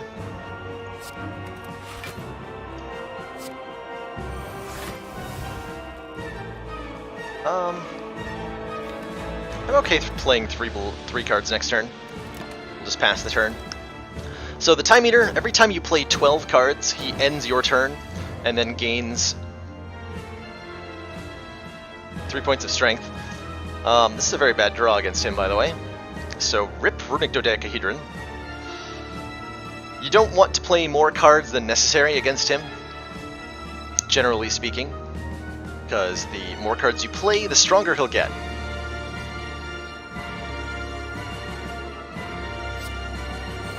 I've got no way to avoid all of this damage. That's okay. I can reduce it with Piercing Wail, but I'm going to hold on to Piercing Wail. So I'm just going to strike him twice to tick that counter over so that in future turns I can play as many cards as I want.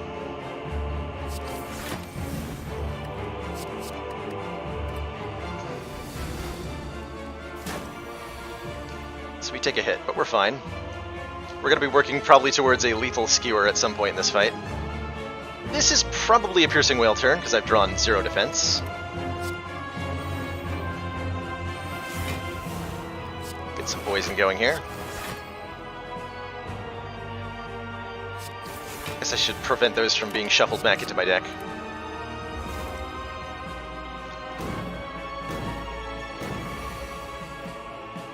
Wow, where's all my block? This is at the bottom of the deck. These are the cards that are at the bottom of the deck. Okay, we can block a respectable amount just through our after images here.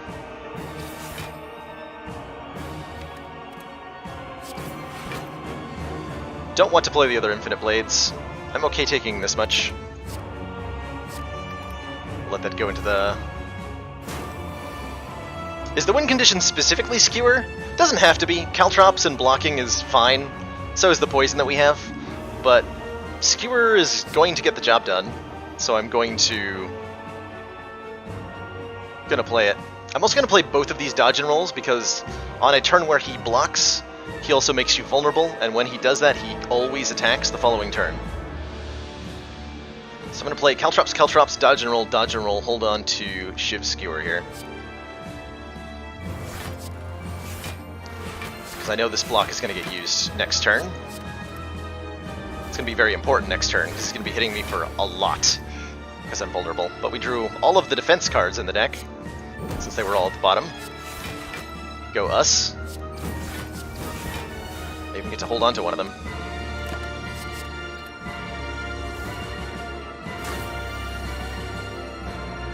Alright, Skewer is currently, what? 20 times 7 is 140. Not even close to enough just yet.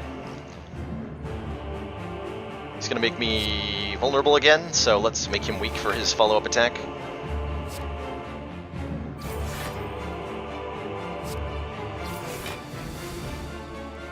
I might want to hold on to defend Dark Shackles. I'm not sure what's going to happen next turn. We'll draw Skewer again. Someday. Yeah, I'm glad I threw away my stuff there. So I think defend, dodge and roll is good enough block here. Yeah, it is, and then we can put more poison on him. That'll tick the timer over.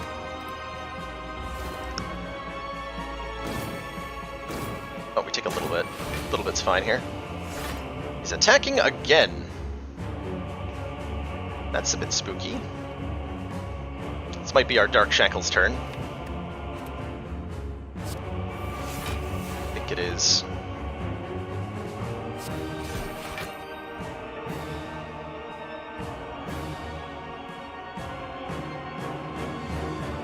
Block with shivs.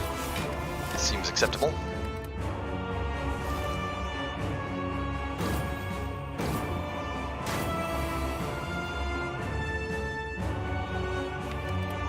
Okay, so on the turn that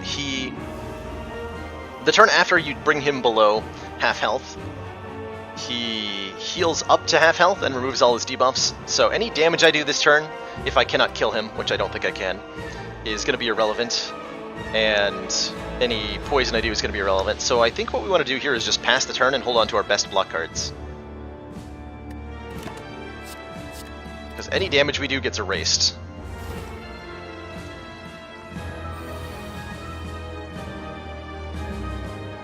Okay, 14 times 3.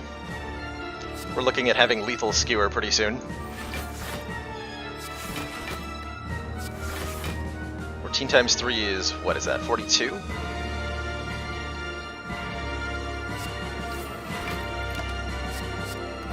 That's enough block. There we go. Where's that Skewer at? Where that Skewer at, though?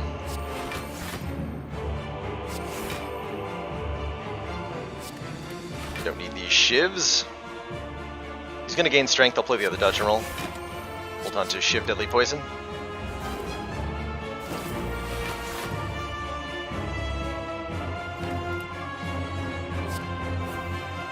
Okay, Acrobatics is nice. There's the Skewer. Is that lethal? Yes, that is. GG, Time Eater.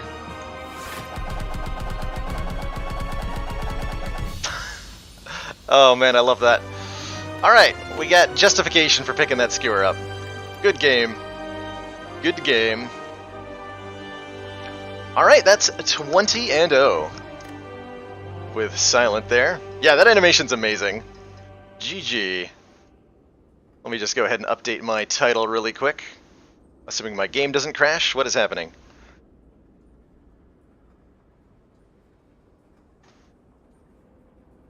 Alright, we're fine. I'm going to restart Slay the Spire before I jump into the next run. It's being a little finicky right now. So I think in terms of stability, I would like to... yeah, the unused Matryoshka. That last chest Matryoshka. GG. Alright, in terms of maintaining stability here, I'm going to reboot Slay the Spire real quick, because it's been a little bit unstable. Without Ice Cream, I think we still win the Time Eater fight. It's just a little bit scarier.